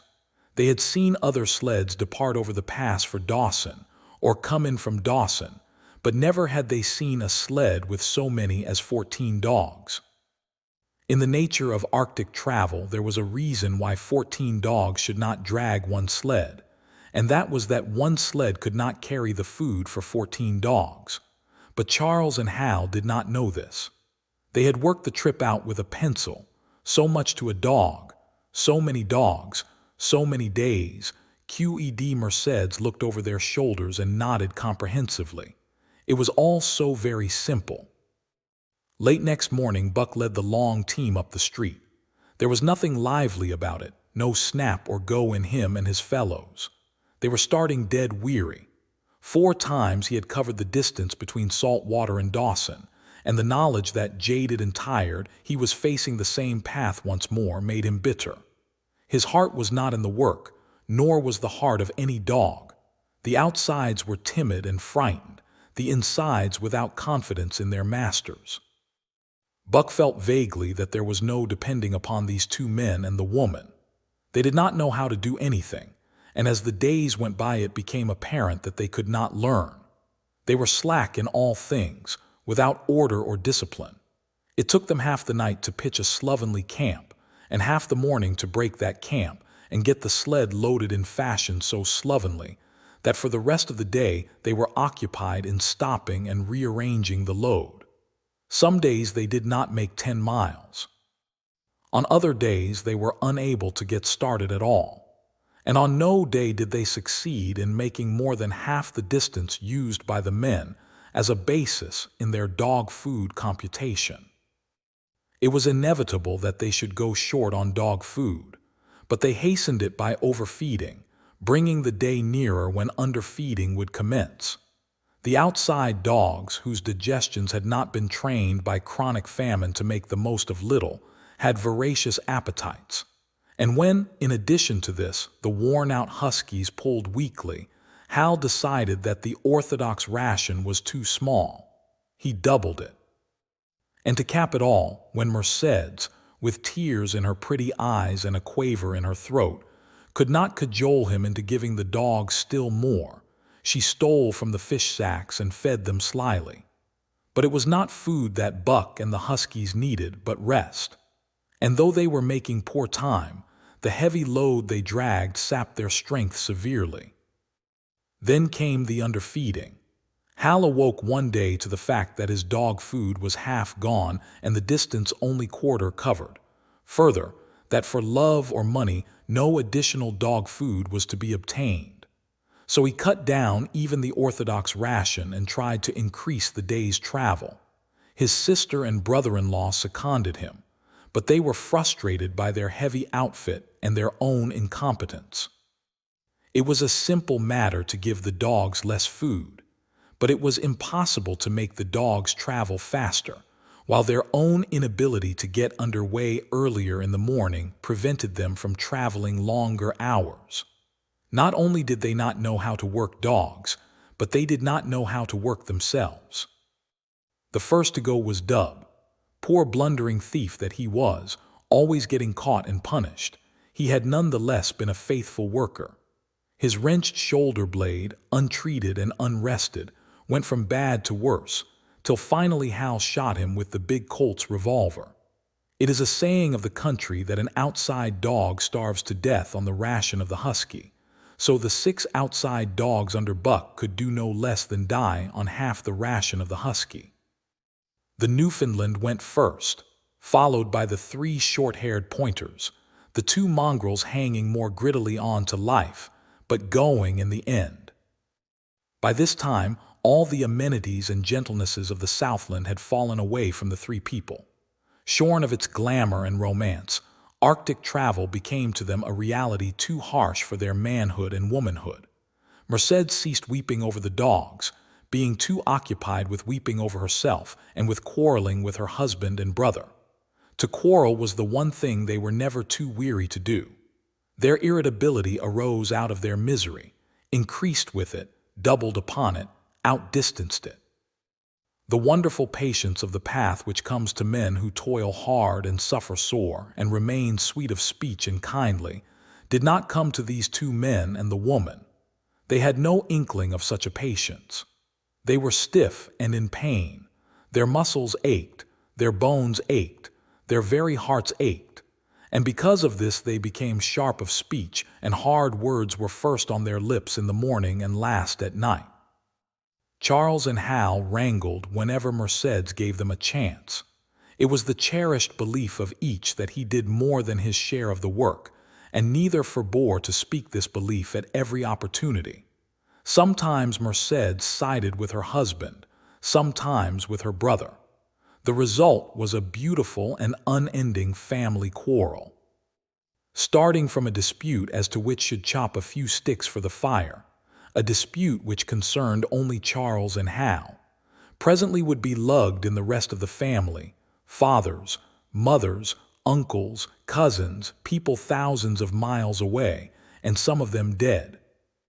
That Hal's views on art, or the sort of society plays his mother's brother wrote, should have anything to do with the chopping of a few sticks of firewood, passes comprehension. Nevertheless, the quarrel was as likely to tend in that direction as in the direction of Charles's political prejudices. And that Charles's sister's tale-bearing tongue should be relevant to the building of a Yukon fire was apparent only to Mercedes, who disburdened herself of copious opinions upon that topic, and incidentally upon a few other traits unpleasantly peculiar to her husband's family. In the meantime, the fire remained unbuilt, the camp half-pitched, and the dogs unfed. Mercedes nursed a special grievance, the grievance of sex. She was pretty and soft and had been chivalrously treated all her days, but the present treatment by her husband and brother was everything save chivalrous. It was her custom to be helpless. They complained. Upon which impeachment of what to her was her most essential sex prerogative, she made their lives unendurable. She no longer considered the dogs, and because she was sore and tired, she persisted in riding on the sled. She was pretty and soft, but she weighed 120 pounds, a lusty last straw to the load dragged by the weak and starving animals. She rode for days, till they fell in the traces and the sled stood still. Charles and Hal begged her to get off and walk, pleaded with her, entreated, the while she wept and importuned heaven with a recital of their brutality. On one occasion they took her off the sled by main strength. They never did it again. She let her legs go limp like a spoiled child and sat down on the path. They went on their way, but she did not move. After they had traveled 3 miles, they unloaded the sled, came back for her, and by main strength put her on the sled again. In the excess of their own misery, they were callous to the suffering of their animals. Hal's theory, which he practiced on others, was that one must get hardened. He had started out preaching it to his sister and brother-in-law. Failing there, he hammered it into the dogs with a club. At the 5 fingers the dog food gave out, and a toothless old indigenous offered to trade them a few pounds of frozen horse hide for the Colt's revolver that kept the big hunting knife company at Hal's hip. A poor substitute for food was this hide, just as it had been stripped from the starved horses of the cattlemen 6 months back. In its frozen state, it was more like strips of galvanized iron, and when a dog wrestled it into his stomach, it thawed into thin and innutritious leathery strings and into a mass of short hair, irritating and indigestible. And through it all Buck staggered along at the head of the team as in a nightmare. He pulled when he could. When he could no longer pull, he fell down and remained down till blows from whip or club drove him to his feet again. All the stiffness and gloss had gone out of his beautiful furry coat. The hair hung down, limp and draggled, or matted with dried blood where Hal's club had bruised him. His muscles had wasted away to knotty strings, and the flesh pads had disappeared, so that each rib and every bone in his frame were outlined cleanly through the loose hide that was wrinkled in folds of emptiness. It was heartbreaking. Only Buck's heart was unbreakable. The man in the red sweater had proved that. As it was with Buck, so was it with his mates. They were perambulating skeletons. There were 7 altogether, including him, In their very great misery, they had become insensible to the bite of the lash or the bruise of the club. The pain of the beating was dull and distant, just as the things their eyes saw and their ears heard seemed dull and distant. They were not half living or quarter living. They were simply so many bags of bones in which sparks of life fluttered faintly. When a halt was made, they dropped down in the traces like dead dogs, and the spark dimmed and paled and seemed to go out. And when the club or whip fell upon them, the spark fluttered feebly up, and they tottered to their feet and staggered on. There came a day when Billy, the good-natured, fell and could not rise. Hal had traded off his revolver, so he took the axe and knocked Billy on the head as he lay in the traces, then cut the carcass out of the harness and dragged it to one side. Buck saw, and his mates saw, and they knew that this thing was very close to them. On the next day Kuna went, and but 5 of them remained. Joe, too far gone to be malignant, Pike, crippled and limping, only half conscious and not conscious enough longer to malinger. Saw Lex, the one-eyed, still faithful to the toil of trace and path, and mournful in that he had so little strength with which to pull. Teak, who had not traveled so far that winter and who was now beaten more than the others because he was fresher. And Buck, still at the head of the team, but no longer enforcing discipline or striving to enforce it, blind with weakness half the time and keeping the path by the loom of it and by the dim feel of his feet. It was beautiful spring weather, but neither dogs nor humans were aware of it. Each day the sun rose earlier and set later. It was dawn by 3 in the morning, and twilight lingered till 9 at night. The whole long day was a blaze of sunshine. The ghostly winter silence had given way to the great spring murmur of awakening life. This murmur arose from all the land, fraught with the joy of living. It came from the things that lived and moved again, things which had been as dead and which had not moved during the long months of frost. The sap was rising in the pines. The willows and aspens were bursting out in young buds. Shrubs and vines were putting on fresh garbs of green. Crickets sang in the nights, and in the days all manner of creeping, crawling things rustled forth into the sun. Partridges and woodpeckers were booming and knocking in the forest. Squirrels were chattering, birds singing, and overhead honked the wildfowl driving up from the south in cunning wedges that split the air. From every hill slope came the trickle of running water, the music of unseen fountains. All things were thawing, bending, snapping. The Yukon was straining to break loose the ice that bound it down. It ate away from beneath. The sun ate from above. Air holes formed, fissures sprang and spread apart, while thin sections of ice fell through bodily into the river. And amid all this bursting, rending, throbbing of awakening life, under the blazing sun and through the soft sighing breezes, like wayfarers to death, staggered the 2 men, the woman and the huskies. With the dogs falling, Merced's weeping and riding, Hal swearing innocuously, and Charles's eyes wistfully watering, they staggered into John Thornton's camp at the mouth of White River. When they halted, the dogs dropped down as though they had all been struck dead. Mercedes dried her eyes and looked at John Thornton. Charles sat down on a log to rest.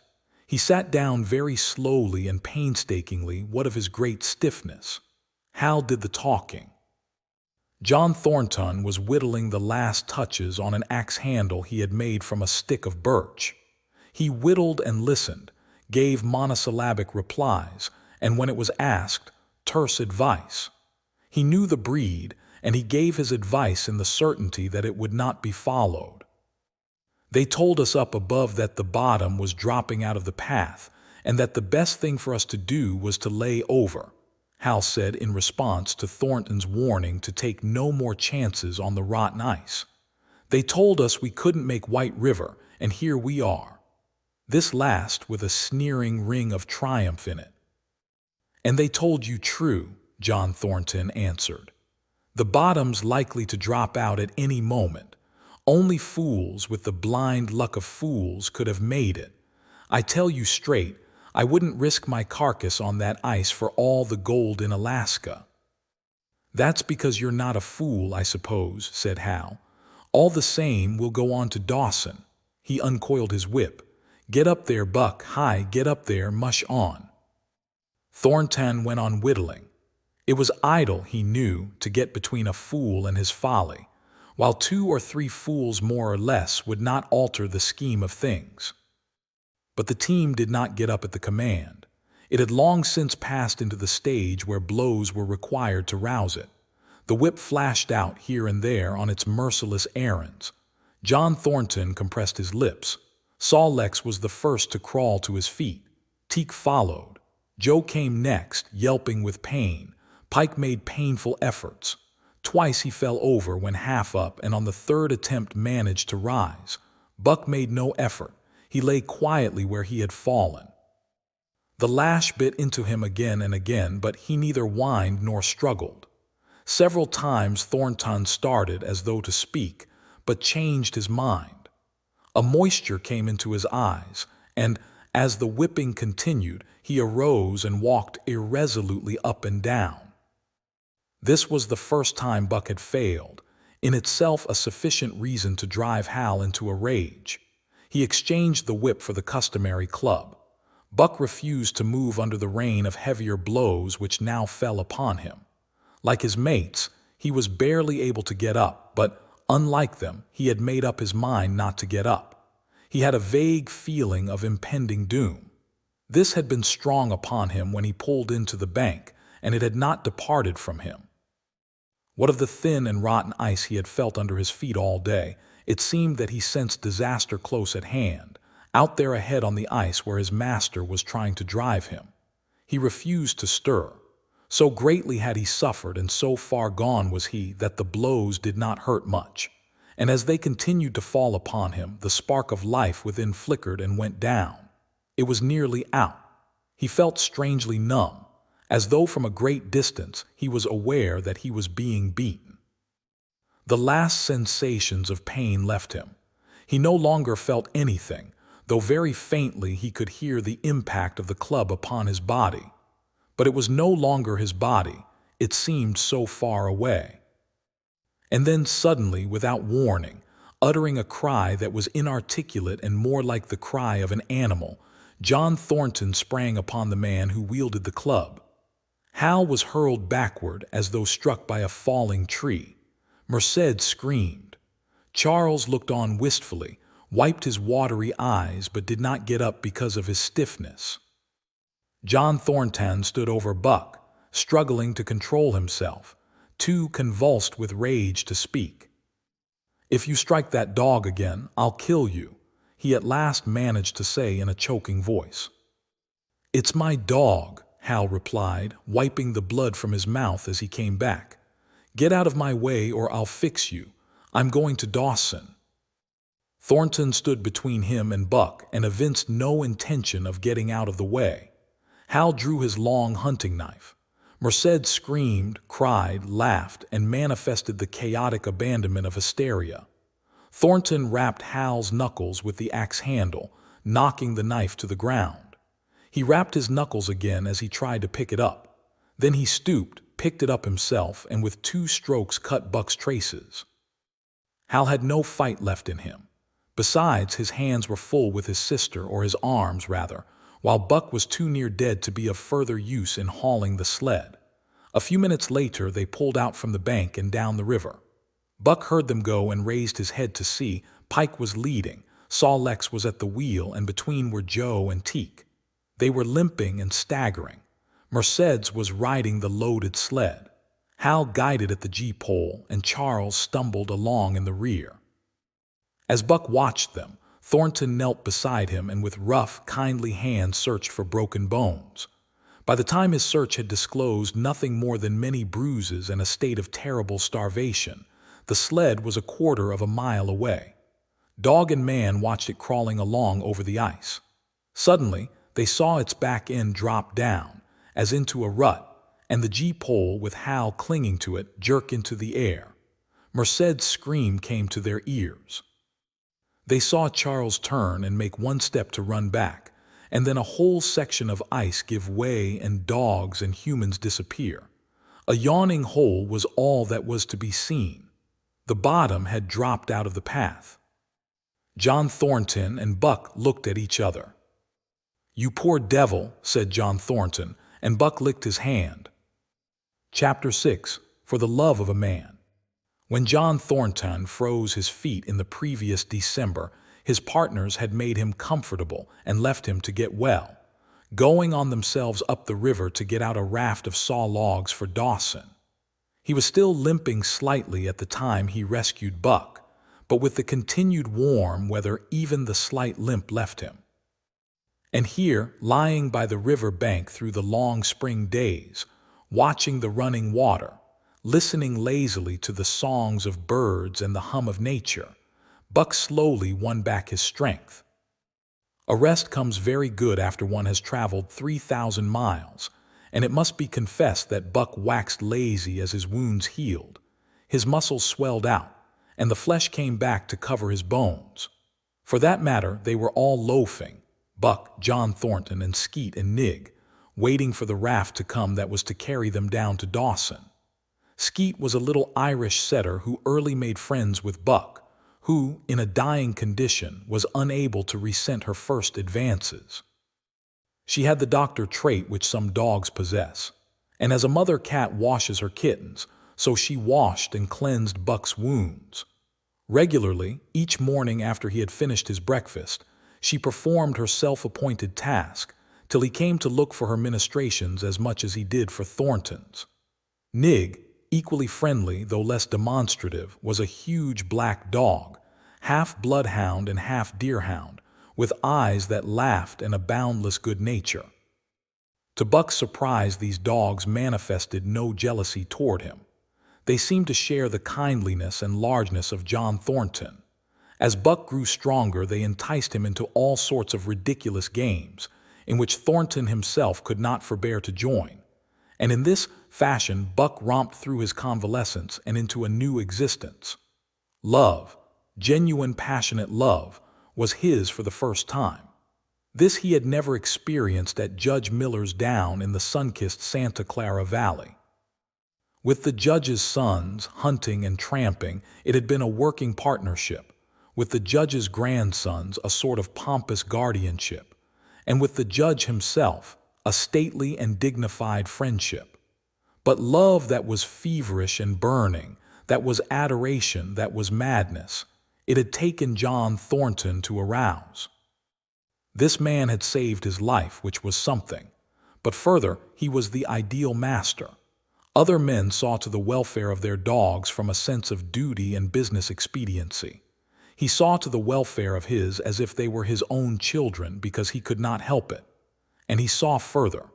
He never forgot a kindly greeting or a cheering word, and to sit down for a long talk with them, gas, he called it, was as much his delight as theirs. He had a way of taking Buck's head roughly between his hands, and resting his own head upon Buck's, of shaking him back and forth, the while calling him ill names that to Buck were love names. Buck knew no greater joy than that rough embrace and the sound of murmured oaths, and at each jerk back and forth, it seemed that his heart would be shaken out of his body, so great was its ecstasy. And when released, he sprang to his feet, his mouth laughing, his eyes eloquent, his throat vibrant with unuttered sound, and in that fashion remained without movement. John Thornton would reverently exclaim, "God, you can all but speak." Buck had a trick of love expression that was akin to hurt. He would often seize Thornton's hand in his mouth and close so fiercely that the flesh bore the impress of his teeth for some time afterward. And as Buck understood the oaths to be love words, so the man understood this feigned bite for a caress. For the most part, however, Buck's love was expressed in adoration. While he went wild with happiness when Thornton touched him or spoke to him, he did not seek these tokens. Unlike Skeet, who was wont to shove her nose under Thornton's hand and nudge till petted, or Nig, who would stalk up and rest his great head on Thornton's knee, Buck was content to adore at a distance. He would lie by the hour, eager, alert, at Thornton's feet, looking up into his face, dwelling upon it, studying it, following with keenest interest each fleeting expression, every movement or change of feature. Or, as chance might have it, he would lie farther away, to the side or rear, watching the outlines of the man and the occasional movements of his body. And often, such was the communion in which they lived, the strength of Buck's gaze would draw John Thornton's head around, and he would return the gaze without speech, his heart shining out of his eyes as Buck's heart shone out. For a long time after his rescue, Buck did not like Thornton to get out of his sight. From the moment he left the tent to when he entered it again, Buck would follow at his heels. His transient masters since he had come into the Northland had bred in him a fear that no master could be permanent. He was afraid that Thornton would pass out of his life as Perrault and Francois and the Scotch mixed race had passed out. Even in the night, in his dreams, he was haunted by this fear. At such times, he would shake off sleep and creep through the chill to the flap of the tent, where he would stand and listen to the sound of his master's breathing. But in spite of this great love he bore John Thornton, which seemed to bespeak the soft, civilizing influence, the strain of the primitive, which the Northland had aroused in him, remained alive and active. Faithfulness and loyalty, things born of fire and roof, were his, yet he retained his wildness and wiliness. He was a thing of the wild, come in from the wild to sit by John Thornton's fire, rather than a dog of the soft Southland stamped with the marks of generations of civilization. Because of his very great love, he could not steal from this man, but from any other man in any other camp. He did not hesitate an instant, while the cunning with which he stole enabled him to escape detection. His face and body were scored by the teeth of many dogs, and he fought as fiercely as ever and more shrewdly. Skeet and Nig were too good-natured for quarreling. Besides, they belonged to John Thornton. But the strange dog, no matter what the breed or valor, swiftly acknowledged Buck's supremacy or found himself struggling for life with a terrible antagonist. And Buck was merciless. He had learned well the law of club and fang, and he never forewent an advantage or drew back from a foe he had started on the way to death. He had lessoned from Spitz and from the chief fighting dogs of the police and mail and knew there was no middle course. He must master or be mastered, while to show mercy was a weakness. Mercy did not exist in the primordial life. It was misunderstood for fear, and such misunderstandings made for death. Kill or be killed, eat or be eaten was the law, and this mandate down out of the depths of time he obeyed. He was older than the days he had seen and the breaths he had drawn. He linked the past with the present, and the eternity behind him throbbed through him in a mighty rhythm to which he swayed as the tides and seasons swayed. He sat by John Thornton's fire, a broad-breasted dog, white-fanged and long-furred. But behind him were the shades of all manner of dogs, half-wolves and wild wolves, urgent and prompting, tasting the savor of the meat he ate, thirsting for the water he drank, scenting the wind with him, listening with him and telling him the sounds made by the wild life in the forest, dictating his moods, directing his actions, lying down to sleep with him when he lay down, and dreaming with him and beyond him and becoming themselves the stuff of his dreams. So peremptorily did these shades beckon him, that each day mankind and the claims of mankind slipped farther from him. Deep in the forest a call was sounding, and as often as he heard this call, mysteriously thrilling and luring, he felt compelled to turn his back upon the fire and the beaten earth around it, and to plunge into the forest, and on, he knew not where or why. Nor did he wonder where or why, the call sounding imperiously, deep in the forest.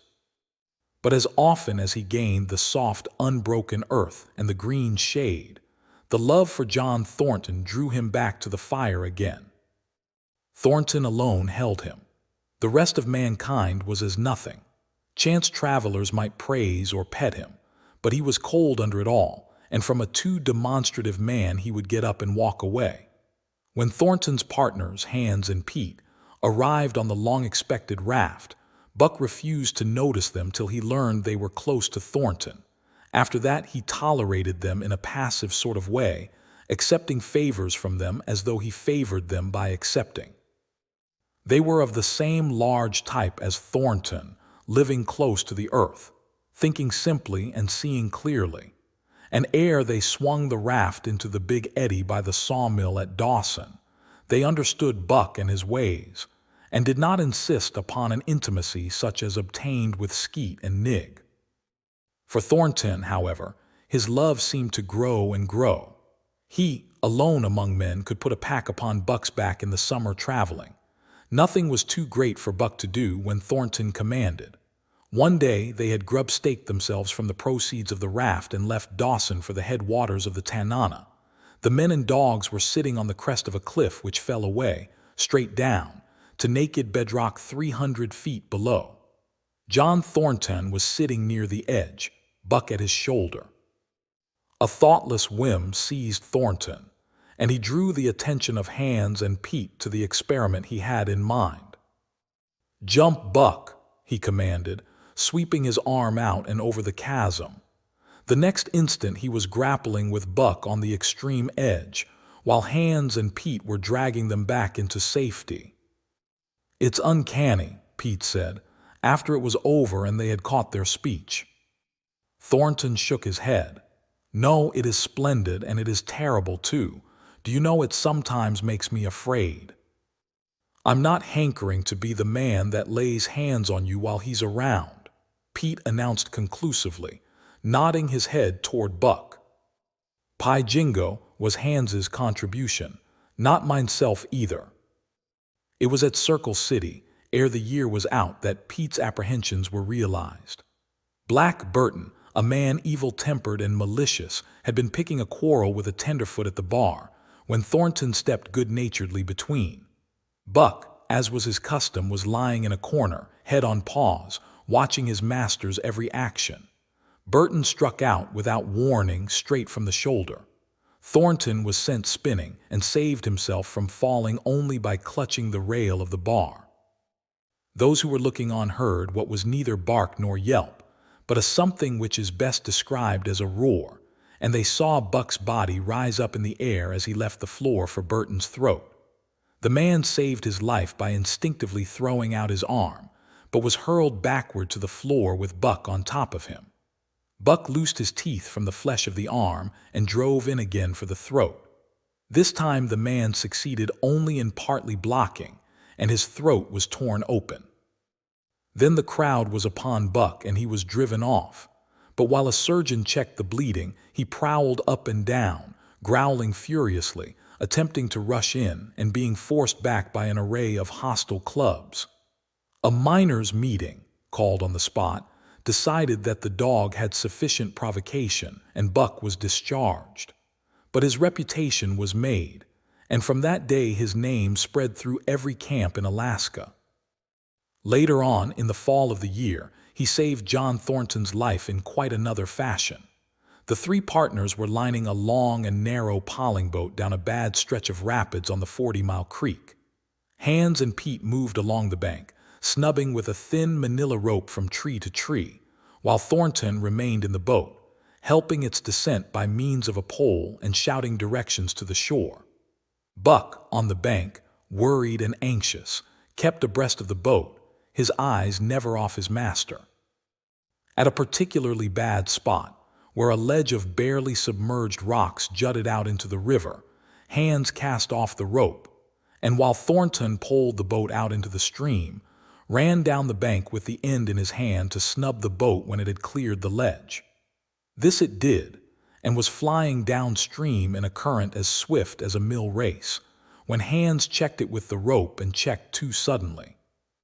The boat flirted over and snubbed into the bank bottom up, while Thornton, flung sheer out of it, was carried downstream toward the worst part of the rapids, a stretch of wild water in which no swimmer could live.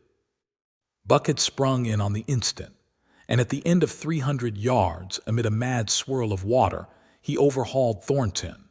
When he felt him grasp his tail, Buck headed for the bank, swimming with all his splendid strength. But the progress shoreward was slow, the progress downstream amazingly rapid. From below came the fatal roaring where the wild current went wilder and was rent in shreds and spray by the rocks which thrust through like the teeth of an enormous comb. The suck of the water as it took the beginning of the last steep pitch was frightful, and Thornton knew that the shore was impossible. He scraped furiously over a rock, bruised across a second, and struck a third with crushing force. He clutched its slippery top with both hands, releasing Buck, and above the roar of the churning water shouted, "Go, Buck, go!" Buck could not hold his own and swept on downstream, struggling desperately, but unable to win back. When he heard Thornton's command repeated, he partly reared out of the water, throwing his head high, as though for a last look, then turned obediently toward the bank. He swam powerfully and was dragged ashore by Pete and Hans at the very point where swimming ceased to be possible and destruction began. They knew that the time a man could cling to a slippery rock in the face of that driving current was a matter of minutes, and they ran as fast as they could up the bank to a point far above where Thornton was hanging on. They attached the line with which they had been snubbing the boat to Buck's neck and shoulders, being careful that it should neither strangle him nor impede his swimming, and launched him into the stream. He struck out boldly, but not straight enough into the stream. He discovered the mistake too late, when Thornton was abreast of him, and a bare half-dozen strokes away while he was being carried helplessly past. Hands promptly snubbed with the rope as though Buck were a boat. The rope thus tightening on him in the sweep of the current, he was jerked under the surface, and under the surface he remained till his body struck against the bank and he was hauled out. He was half drowned, and Hans and Pete threw themselves upon him, pounding the breath into him and the water out of him. He staggered to his feet and fell down. The faint sound of Thornton's voice came to them, and though they could not make out the words of it, they knew that he was in his extremity. His master's voice acted on Buck like an electric shock. He sprang to his feet and ran up the bank ahead of the men to the point of his previous departure. Again the rope was attached and he was launched, and again he struck out, but this time straight into the stream. He had miscalculated once, but he would not be guilty of it a second time. Hans paid out the rope, permitting no slack, while Pete kept it clear of coils. Buck held on till he was on a line straight above Thornton. Then he turned, and with the speed of an express train headed down upon him. Thornton saw him coming, and as Buck struck him like a battering ram with the whole force of the current behind him, he reached up and closed with both arms around the shaggy neck. Hans snubbed the rope around the tree, and Buck and Thornton were jerked under the water. Strangling, suffocating, sometimes one uppermost and sometimes the other, dragging over the jagged bottom, smashing against rocks and snags, they veered into the bank.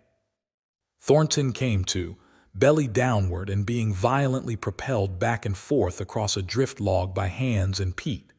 His first glance was for Buck, over whose limp and apparently lifeless body Nig was setting up a howl, while Skeet was licking the wet face and closed eyes. Thornton was himself bruised and battered, and he went carefully over Buck's body, when he had been brought around, finding 3 broken ribs. "That settles it," he announced. "We camp right here." And camp they did till Buck's ribs knitted and he was able to travel. That winter at Dawson, Buck performed another exploit, not so heroic perhaps, but one that put his name many notches higher on the totem pole of Alaskan fame. This exploit was particularly gratifying to the 3 men, for they stood in need of the outfit which it furnished, and were enabled to make a long-desired trip into the Virgin East, where miners had not yet appeared. It was brought about by a conversation in the El Dorado saloon, in which men waxed boastful of their favorite dogs. Buck, because of his record, was the target for these men, and Thornton was driven stoutly to defend him. At the end of half an hour, one man stated that his dog could start a sled with 500 pounds and walk off with it. A second bragged 600 for his dog, and a third 700. "Pooh, pooh," said John Thornton. "Buck can start 1,000 pounds. And break it out and walk off with it for 100 yards, demanded Mathewson, a bonanza king, he of the 700 vaunt. "And break it out and walk off with it for 100 yards, John Thornton said coolly. "Well," Mathewson said, slowly and deliberately so that all could hear, "I've got $1,000 that says he can't, and there it is." So saying, he slammed a sack of gold dust of the size of a bologna sausage down upon the bar. Nobody spoke. Thornton's bluff, if bluff it was, had been called. He could feel a flush of warm blood creeping up his face. His tongue had tricked him. He did not know whether Buck could start 1,000 pounds. Half a ton. The enormousness of it appalled him. He had great faith in Buck's strength and had often thought him capable of starting such a load. But never as now had he faced the possibility of it, the eyes of a dozen men fixed upon him, silent and waiting. Further, he had no $1,000, nor had Hans or Pete. "I've got a sled standing outside now, with 20 50-pound sacks of flour on it," Mathewson went on with brutal directness. "So don't let that hinder you." Thornton did not reply. He did not know what to say.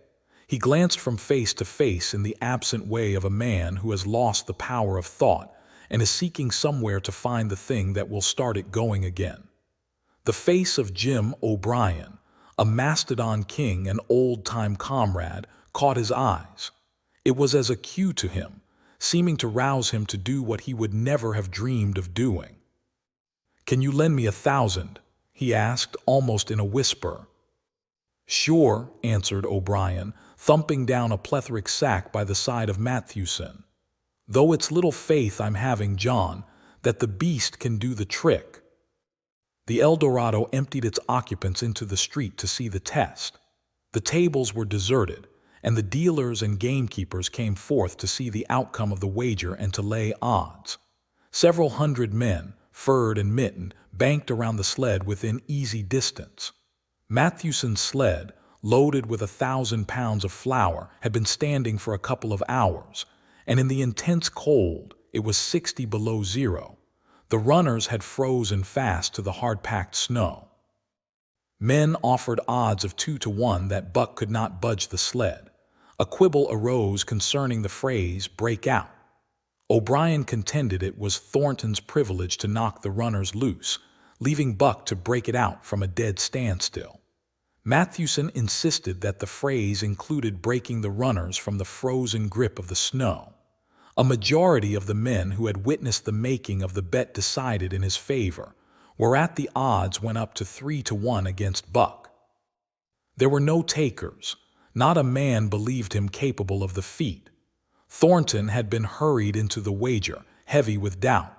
And now that he looked at the sled itself, the concrete fact, with the regular team of 10 dogs curled up in the snow before it, the more impossible the task appeared. Mathewson waxed jubilant. 3 to 1, he proclaimed. "I'll lay you another 1,000 at that figure, Thornton. What do you say?" Thornton's doubt was strong in his face, but his fighting spirit was aroused. The fighting spirit that soars above odds, fails to recognize the impossible, and is deaf to all save the clamor for battle. He called Hans and Pete to him. Their sacks were slim, and with his own the 3 partners could rake together only $200. In the ebb of their fortunes, this sum was their total capital, yet they laid it unhesitatingly against Mathewson's 600. The team of 10 dogs was unhitched, and Buck, with his own harness, was put into the sled. He had caught the contagion of the excitement, and he felt that in some way he must do a great thing for John Thornton. Murmurs of admiration at his splendid appearance went up.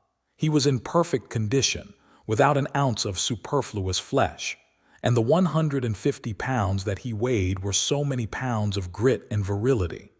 His furry coat shone with the sheen of silk. down the neck and across the shoulders.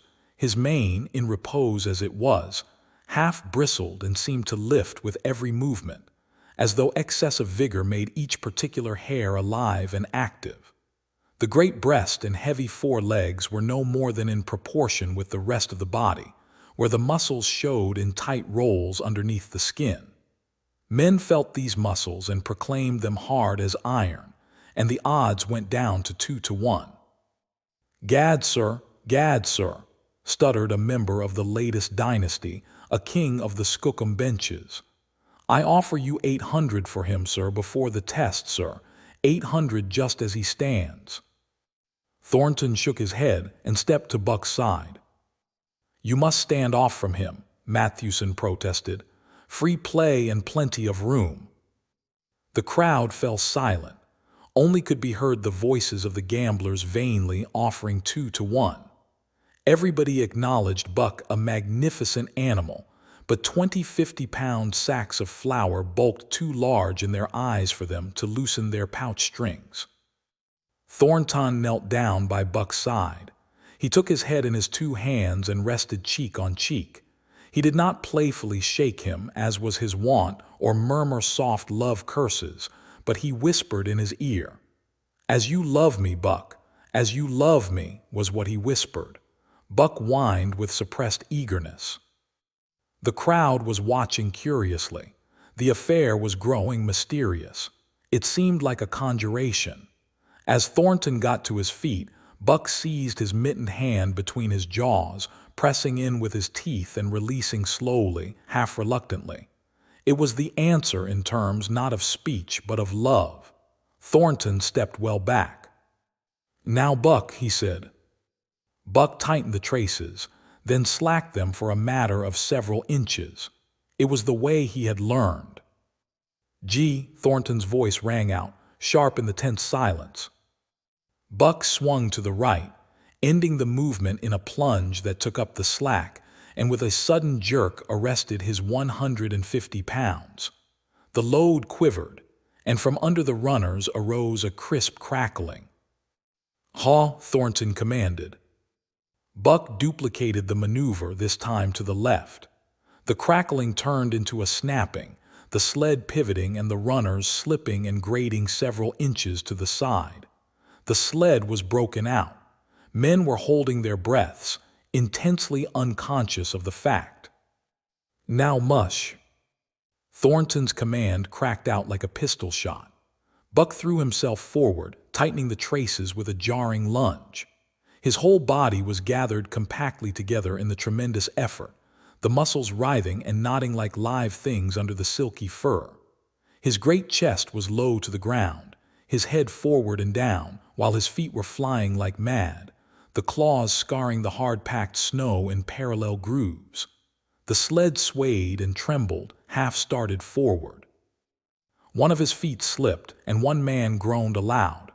Then the sled lurched ahead in what appeared a rapid succession of jerks, though it never really came to a dead stop again. Half an inch, 2 inches. The jerks perceptibly diminished. As the sled gained momentum, he caught them up till it was moving steadily along.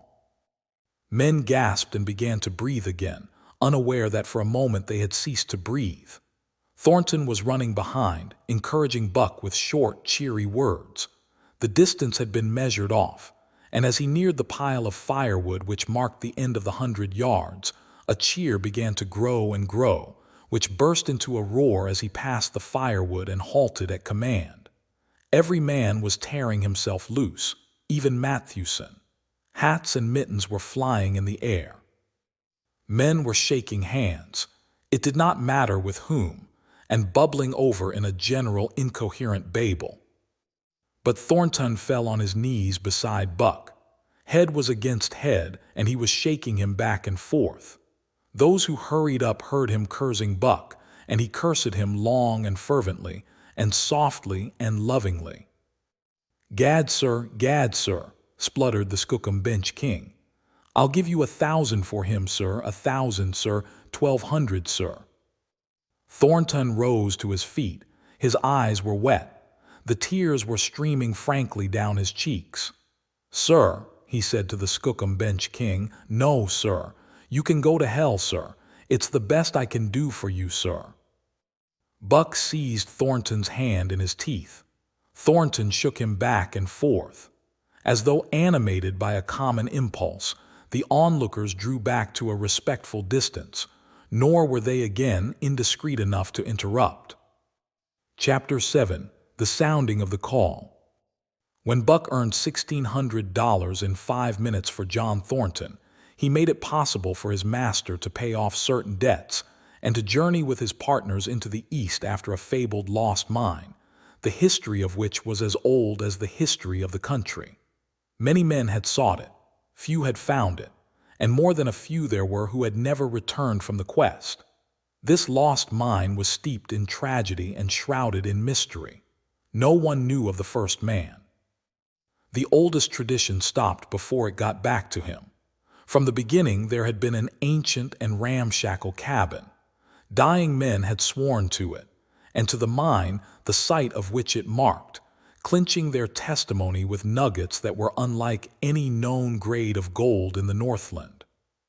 But no living man had looted this treasure house, and the dead were dead, wherefore John Thornton and Pete in hands, with Buck and half a dozen other dogs, faced into the East on an unknown path to achieve where men and dogs as good as themselves had failed.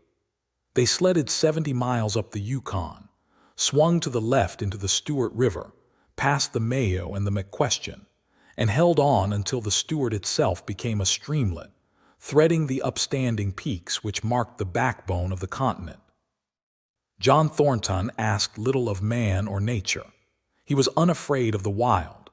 With a handful of salt and a rifle, he could plunge into the wilderness and fare wherever he pleased and as long as he pleased. Being in no haste, indigenous fashion, he hunted his dinner in the course of the day's travel, and if he failed to find it like the indigenous, he kept on traveling, secure in the knowledge that sooner or later he would come to it. So, on this great journey into the East, straight meat was the bill of fare.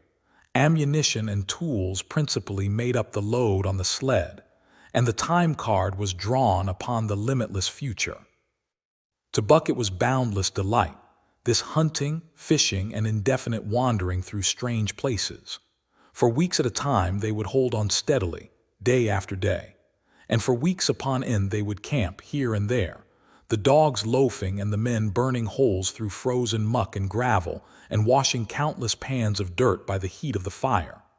Sometimes they went hungry, sometimes they feasted riotously, all according to the abundance of game and the fortune of hunting. Summer arrived, and dogs and men packed on their backs, rafted across blue mountain lakes, and descended or ascended unknown rivers in slender boats whipsawed from the standing forest. The months came and went, and back and forth they twisted through the uncharted vastness, where no men were, and yet where men had been if the lost cabin were true.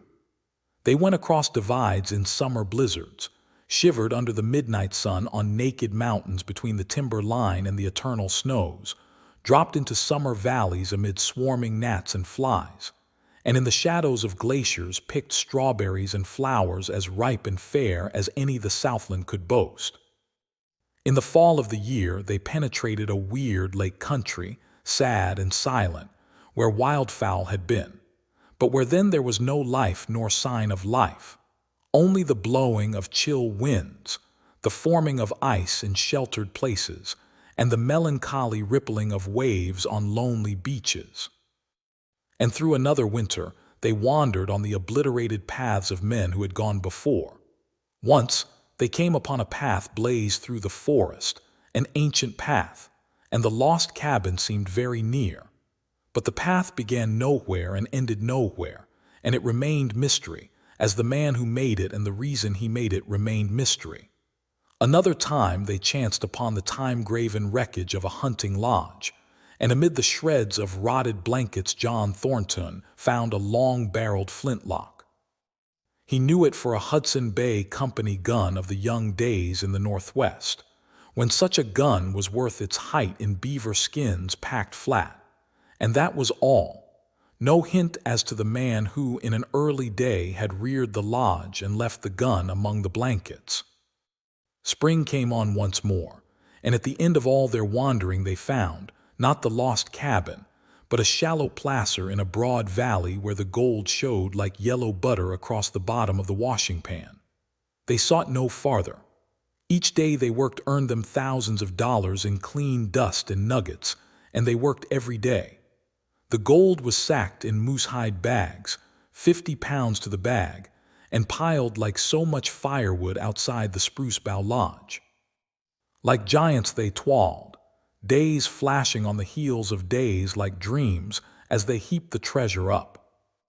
There was nothing for the dogs to do, save the hauling in of meat now and again that Thornton killed, and Buck spent long hours musing by the fire.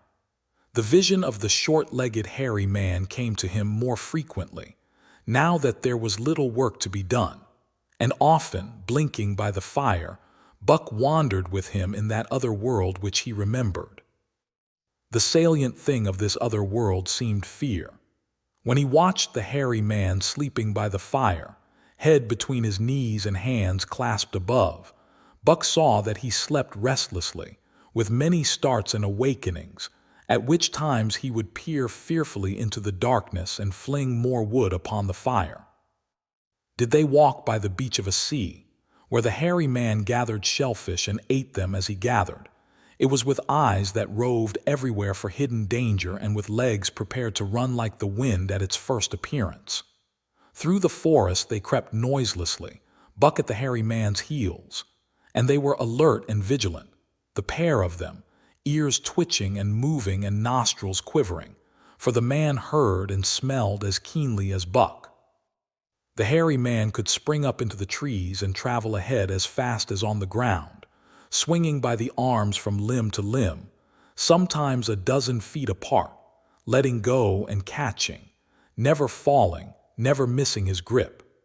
In fact, he seemed as much at home among the trees as on the ground, and Buck had memories of nights of vigil spent beneath trees wherein the hairy man roosted, holding on tightly as he slept. And closely akin to the visions of the hairy man was the call still sounding in the depths of the forest. It filled him with a great unrest and strange desires. It caused him to feel a vague, sweet gladness, and he was aware of wild yearnings and stirrings for he knew not what. Sometimes he pursued the call into the forest, looking for it as though it were a tangible thing, barking softly or defiantly, as the mood might dictate. He would thrust his nose into the cool wood moss, or into the black soil where long grasses grew, and snort with joy at the fat earth smells, or he would crouch for hours as if in concealment behind fungus-covered trunks of fallen trees, wide-eyed and wide-eared to all that moved and sounded about him. It might be, lying thus, that he hoped to surprise this call he could not understand, but he did not know why he did these various things. He was impelled to do them and did not reason about them at all. Irresistible impulses seized him. He would be lying in camp, dozing lazily in the heat of the day, when suddenly his head would lift and his ears cock up, intent and listening, and he would spring to his feet and dash away, and on for hours through the forest aisles and across the open spaces where the niggerheads bunched. He loved to run down dry watercourses and to creep and spy upon the bird life in the woods. For a day at a time, he would lie in the underbrush where he could watch the partridges drumming and strutting up and down. But especially, he loved to run in the dim twilight of the summer midnights, listening to the subdued and sleepy murmurs of the forest, reading signs and sounds as man may read a book, and seeking for the mysterious something that called, waking or sleeping at all times, for him to come. One night he sprang from sleep with a start, eager-eyed, nostrils quivering and scenting, his mane bristling in recurrent waves. From the forest came the call, or one note of it, for the call was many noted, distinct and definite as never, long-drawn howl, like, yet unlike, any noise made by husky dog, and he knew it in the old familiar way as a sound heard before.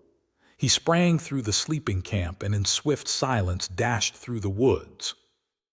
As he drew closer to the cry, he went more slowly, with caution in every movement, till he came to an open place among the trees, and looking out saw, erect on haunches, with nose pointed to the sky, a long, lean timber wolf. He had made no noise, yet it ceased from its howling and tried to sense his presence. Buck stalked into the open, half-crouching, body gathered compactly together, tail straight and stiff, feet falling with unwanted care. Every movement advertised commingled threatening and overture of friendliness. It was the menacing truce that marks the meeting of wild beasts that prey. But the wolf fled at sight of him. He followed with wild leapings in a frenzy to overtake. He ran him into a blind channel in the bed of the creek where a timber jam barred the way. The wolf whirled about, pivoting on his hind legs after the fashion of Joe and of all cornered husky dogs, snarling and bristling, clipping his teeth together in a continuous and rapid succession of snaps. Buck did not attack but circled him about and hedged him in with friendly advances. The wolf was suspicious and afraid, for Buck made 3 of him in weight while his head barely reached Buck's shoulder.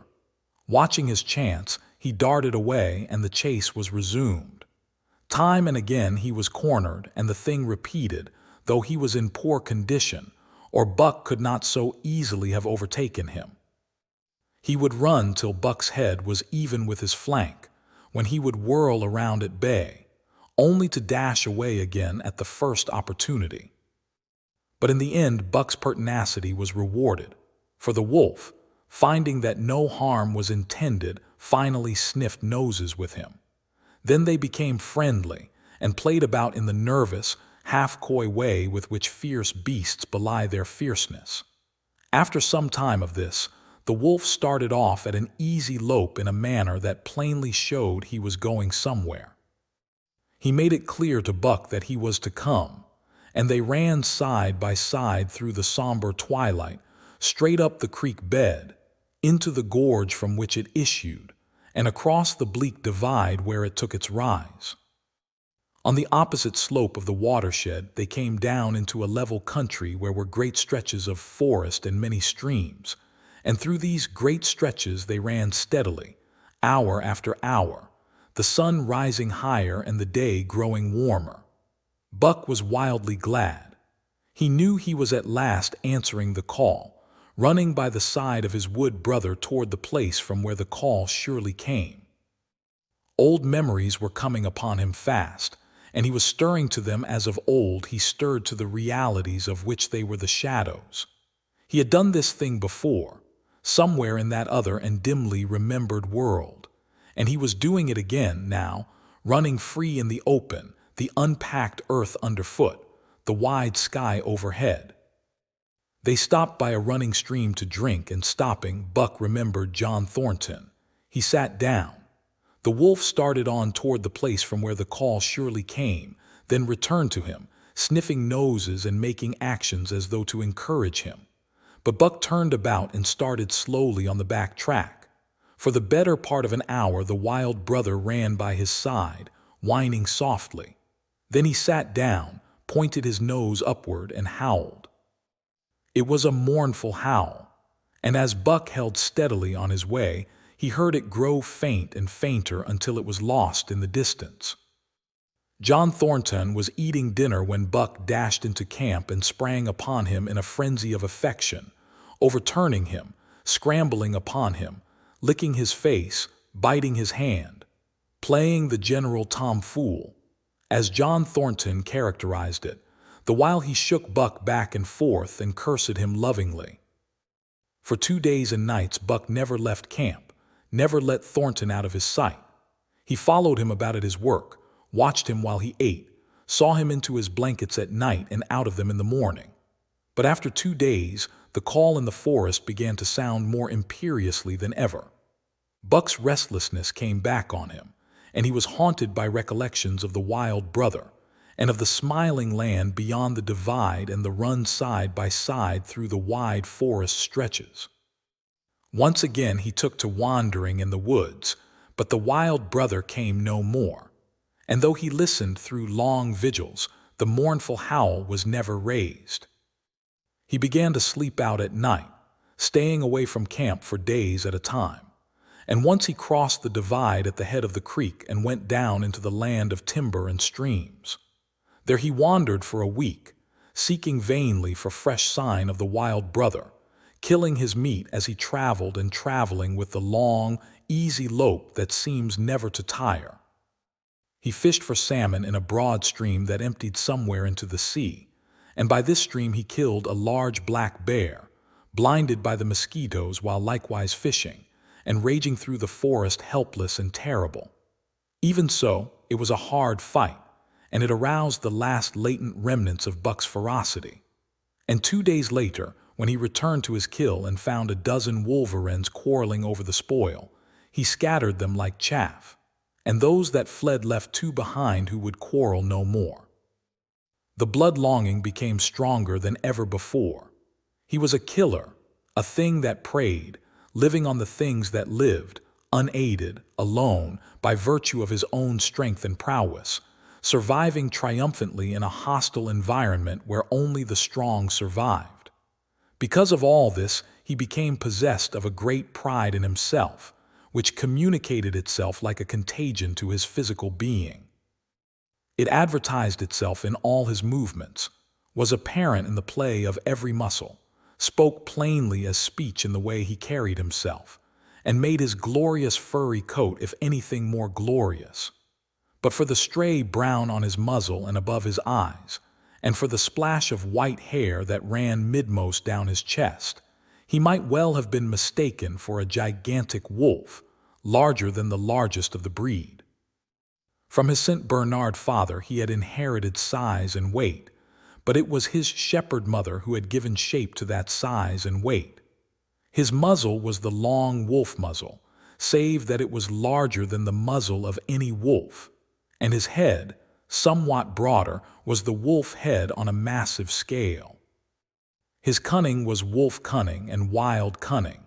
His intelligence, shepherd intelligence and St. Bernard intelligence.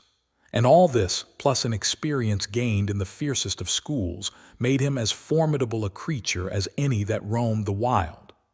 A carnivorous animal living on a straight meat diet, he was in full flower at the high tide of his life, overspilling with vigor and virility. When Thornton passed a caressing hand along his back, a snapping and crackling followed the hand, each hair discharging its pent magnetism at the contact.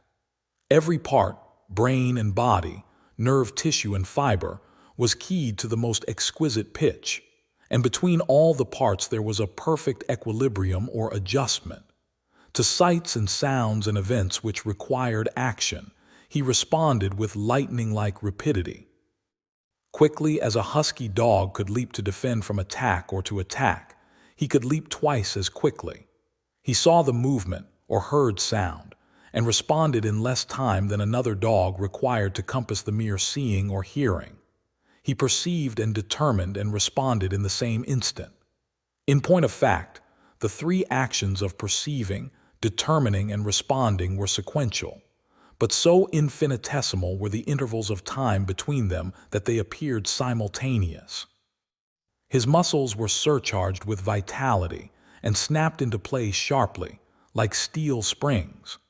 Life streamed through him in splendid flood, glad and rampant, until it seemed that it would burst him asunder in sheer ecstasy and pour forth generously over the world. "Never was there such a dog," said John Thornton one day, as the partners watched Buck marching out of camp. "When he was made, the mold was broke," said Pete. "Pi jingo, I think so myself," Hans affirmed. They saw him marching out of camp, but they did not see the instant and terrible transformation which took place as soon as he was within the secrecy of the forest. He no longer marched. At once he became a thing of the wild, stealing along softly, cat-footed, a passing shadow that appeared and disappeared among the shadows. He knew how to take advantage of every cover, to crawl on his belly like a snake, and like a snake to leap and strike. He could take a ptarmigan from its nest, kill a rabbit as it slept, and snap in mid-air the little chipmunks fleeing a second too late for the trees. Fish in open pools were not too quick for him, nor were beaver, mending their dams, too wary.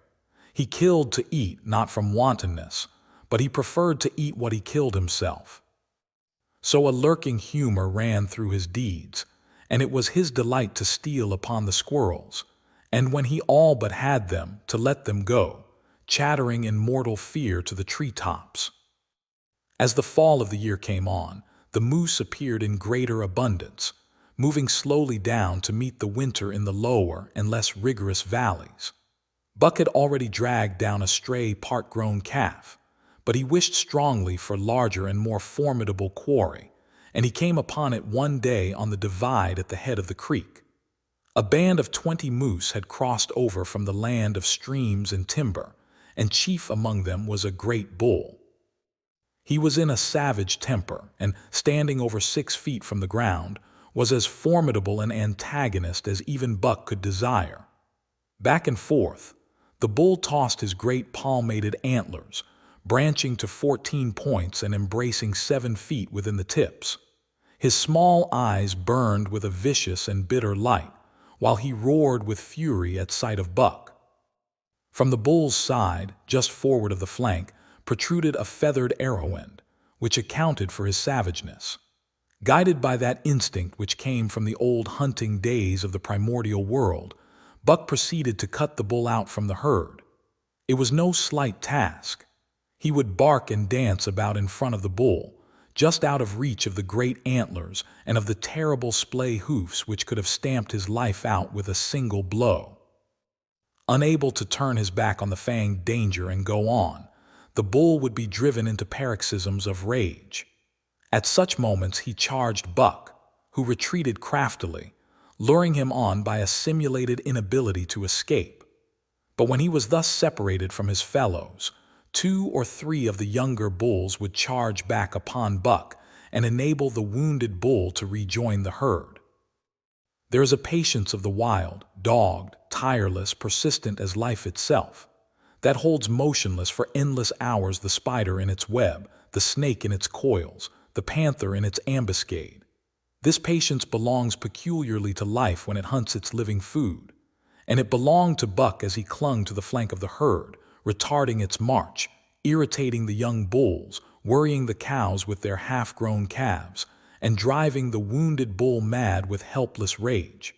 For half a day this continued.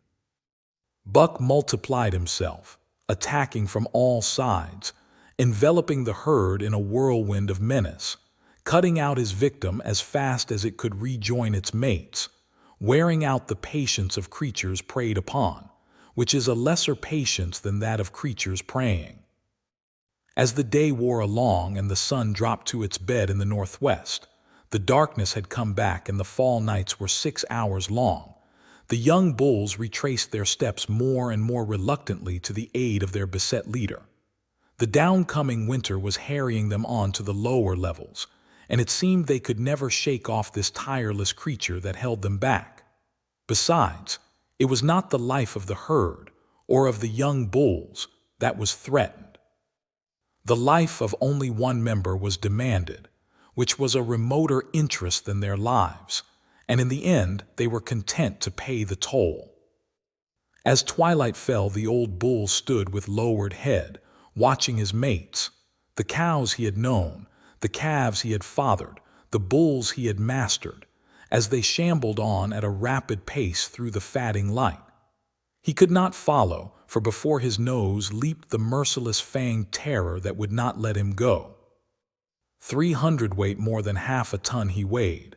He had lived a long, strong life, full of fight and struggle, and at the end he faced death at the teeth of a creature whose head did not reach beyond his great knuckled knees. From then on, night and day, Buck never left his prey, never gave it a moment's rest, never permitted it to browse the leaves of trees or the shoots of young birch and willow. Nor did he give the wounded bull opportunity to slake his burning thirst in the slender trickling streams they crossed. Often, in desperation, he burst into long stretches of flight.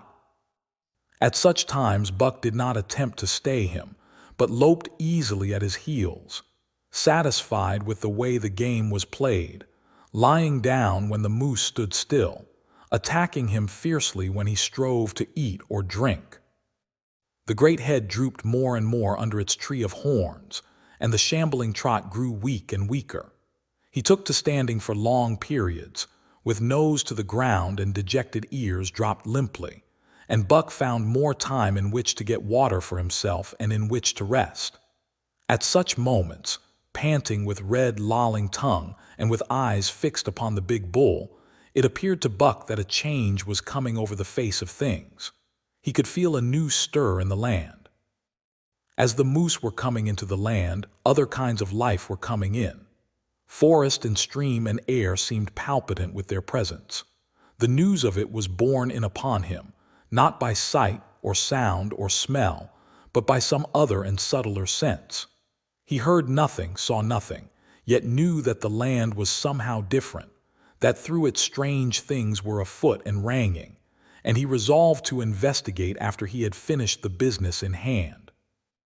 At last, at the end of the fourth day, he pulled the great moose down. For a day and a night he remained by the kill, eating and sleeping, turn and turn about. Then, rested, refreshed, and strong, he turned his face toward camp and John Thornton.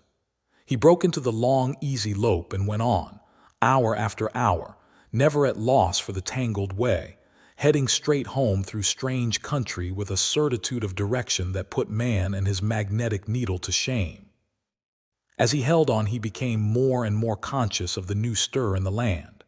There was life abroad in it different from the life which had been there throughout the summer. No longer was this fact borne in upon him in some subtle, mysterious way. The birds talked of it, the squirrels chattered about it, the very breeze whispered of it. Several times he stopped and drew in the fresh morning air in great sniffs, reading a message which made him leap on with greater speed. He was oppressed with a sense of calamity happening, if it were not calamity already happened. And as he crossed the last watershed and dropped down into the valley toward camp, he proceeded with greater caution. 3 miles away he came upon a fresh path that sent his neck hair rippling and bristling. It led straight toward camp and John Thornton. Buck hurried on, swiftly and stealthily, every nerve straining and tense, alert to the multitudinous details which told a story all but the end. His nose gave him a varying description of the passage of the life on the heels of which he was traveling. He remarked the pregnant silence of the forest. The bird life had flitted. The squirrels were in hiding. One only he saw, a sleek gray fellow, flattened against a gray dead limb so that he seemed a part of it, a woody excrescence upon the wood itself.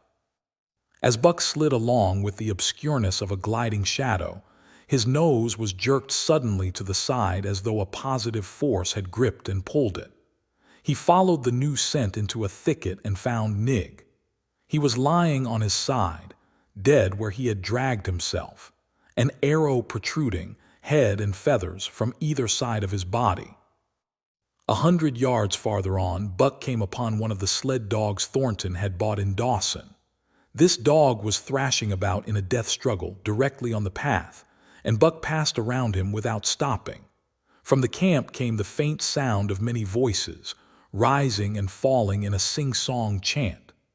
Bellying forward to the edge of the clearing, he found hands, lying on his face, feathered with arrows like a porcupine.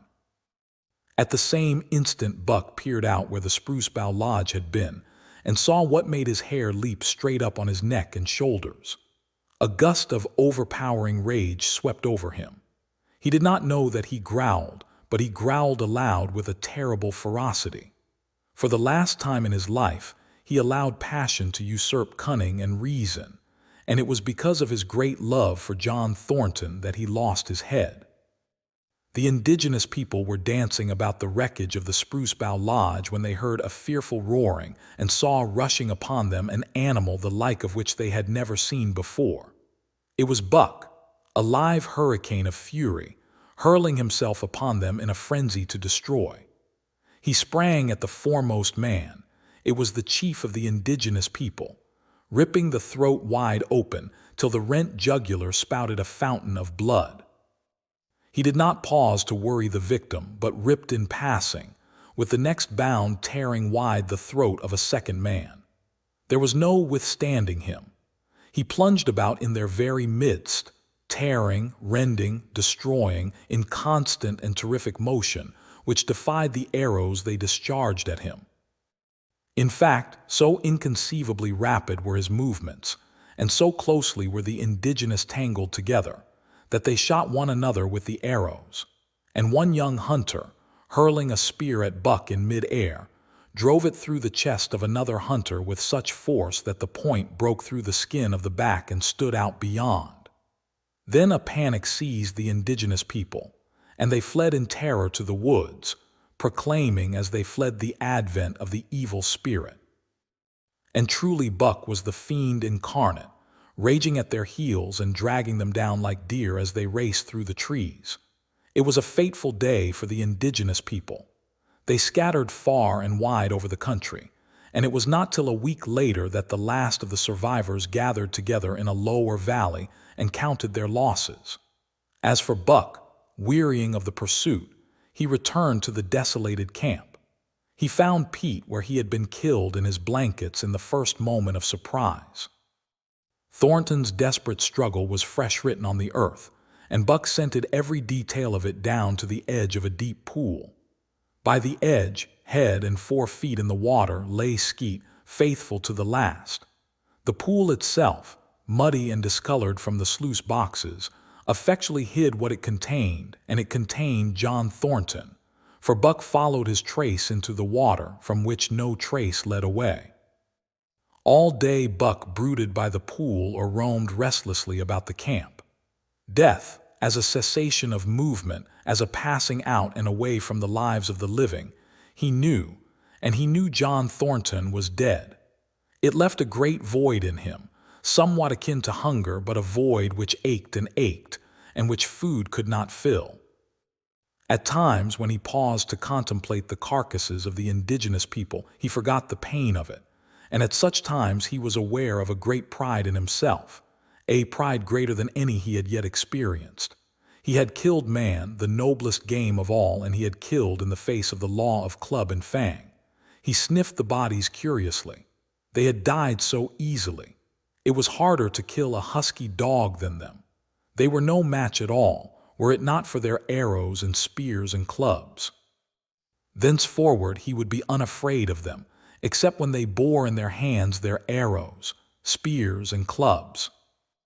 Night came on, and a full moon rose high over the trees into the sky, lighting the land till it lay bathed in ghostly day. And with the coming of the night, brooding and mourning by the pool, Buck became alive to a stirring of the new life in the forest other than that which the indigenous people had made. He stood up, listening and scenting. From far away drifted a faint, sharp yelp, followed by a chorus of similar sharp yelps. As the moments passed, the yelps grew closer and louder. Again Buck knew them as things heard in that other world which persisted in his memory. He walked to the center of the open space and listened. It was the call, the many-noted call, sounding more luringly and compellingly than ever before, and as never before he was ready to obey. John Thornton was dead. The last tie was broken. Man and the claims of man no longer bound him. Hunting their living meat, as the indigenous people were hunting it on the flanks of the migrating moose, the wolf pack had at last crossed over from the land of streams and timber and invaded Buck's Valley. Into the clearing where the moonlight streamed, they poured in a silvery flood, and in the center of the clearing stood Buck, motionless as a statue, waiting their coming. They were awed, so still and large he stood, and a moment's pause fell till the boldest one leaped straight for him. Like a flash Buck struck, breaking the neck. Then he stood without movement as before, the stricken wolf rolling in agony behind him. 3 others tried it in sharp succession, and one after the other they drew back, streaming blood from slashed throats or shoulders. This was sufficient to fling the whole pack forward, pell-mell, crowded together, blocked and confused by its eagerness to pull down the prey. Buck's marvelous quickness and agility stood him in good stead. Pivoting on his hind legs and snapping and gashing, he was everywhere at once, presenting a front which was apparently unbroken, so swiftly did he whirl and guard from side to side. But to prevent them from getting behind him, he was forced back, down past the pool and into the creek bed, till he brought up against a high gravel bank. He worked along to a right angle in the bank which the men had made in the course of mining, and in this angle he came to bay, protected on three sides and with nothing to do but face the front. And so well did he face it, that at the end of half an hour the wolves drew back discomfited. The tongues of all were out and lolling, the white fangs showing cruelly white in the moonlight. Some were lying down with heads raised and ears pricked forward, others stood on their feet, watching him, and still others were lapping water from the pool. One wolf, long and lean and gray, advanced cautiously in a friendly manner, and Buck recognized the wild brother with whom he had run for a night and a day. He was whining softly, and as Buck whined they touched noses. Then an old wolf, gaunt and battle-scarred, came forward. Buck writhed his lips into the preliminary of a snarl but sniffed noses with him, whereupon the old wolf sat down, pointed nose at the moon, and broke out the long wolf howl. The others sat down and howled, and now the call came to Buck in unmistakable accents. He, too, sat down and howled. This over, he came out of his angle and the pack crowded around him, sniffing in half-friendly, half-savage manner. The leaders lifted the yelp of the pack and sprang away into the woods. The wolves swung in behind, yelping in chorus, and Buck ran with them, side by side with the wild brother, yelping as he ran. And here may well end the story of Buck. The years were not many when the indigenous people noted a change in the breed of timber wolves, for some were seen with splashes of brown on head and muzzle, and with a rift of white centering down the chest. But more remarkable than this, the indigenous people tell of a ghost dog that runs at the head of the pack. They are afraid of this ghost dog, for it has cunning greater than they, stealing from their camps in fierce winters, robbing their traps, slaying their dogs, and defying their bravest hunters. Nay, the tale grows worse. Hunters there are who fail to return to the camp, and hunters there have been whom their tribesmen found with throats slashed cruelly open, and with wolf prints about them in the snow greater than the prints of any wolf. Each fall, when the indigenous people follow the movement of the moose, there is a certain valley which they never enter, and women there are who become sad when the word goes over the fire of how the evil spirit came to select that valley for an abiding place. In the summers there is one visitor, however, to that valley, of which the indigenous people do not know. It is a great, gloriously coated wolf like, and yet unlike, all other wolves. He crosses alone from the smiling timber land and comes down into an open space among the trees. Here a yellow stream flows from rotted moosehide sacks and sinks into the ground, with long grasses growing through it and vegetable mold overrunning it and hiding its yellow from the sun. And here he muses for a time, howling once, long and mournfully, ere he departs. But he is not always alone. When the long winter nights come on and the wolves follow their meat into the lower valleys, he may be seen running at the head of the pack through the pale moonlight or glimmering borealis, leaping gigantic above his fellows, his great throat a bellow as he sings a song of the younger world, which is the song of the pack.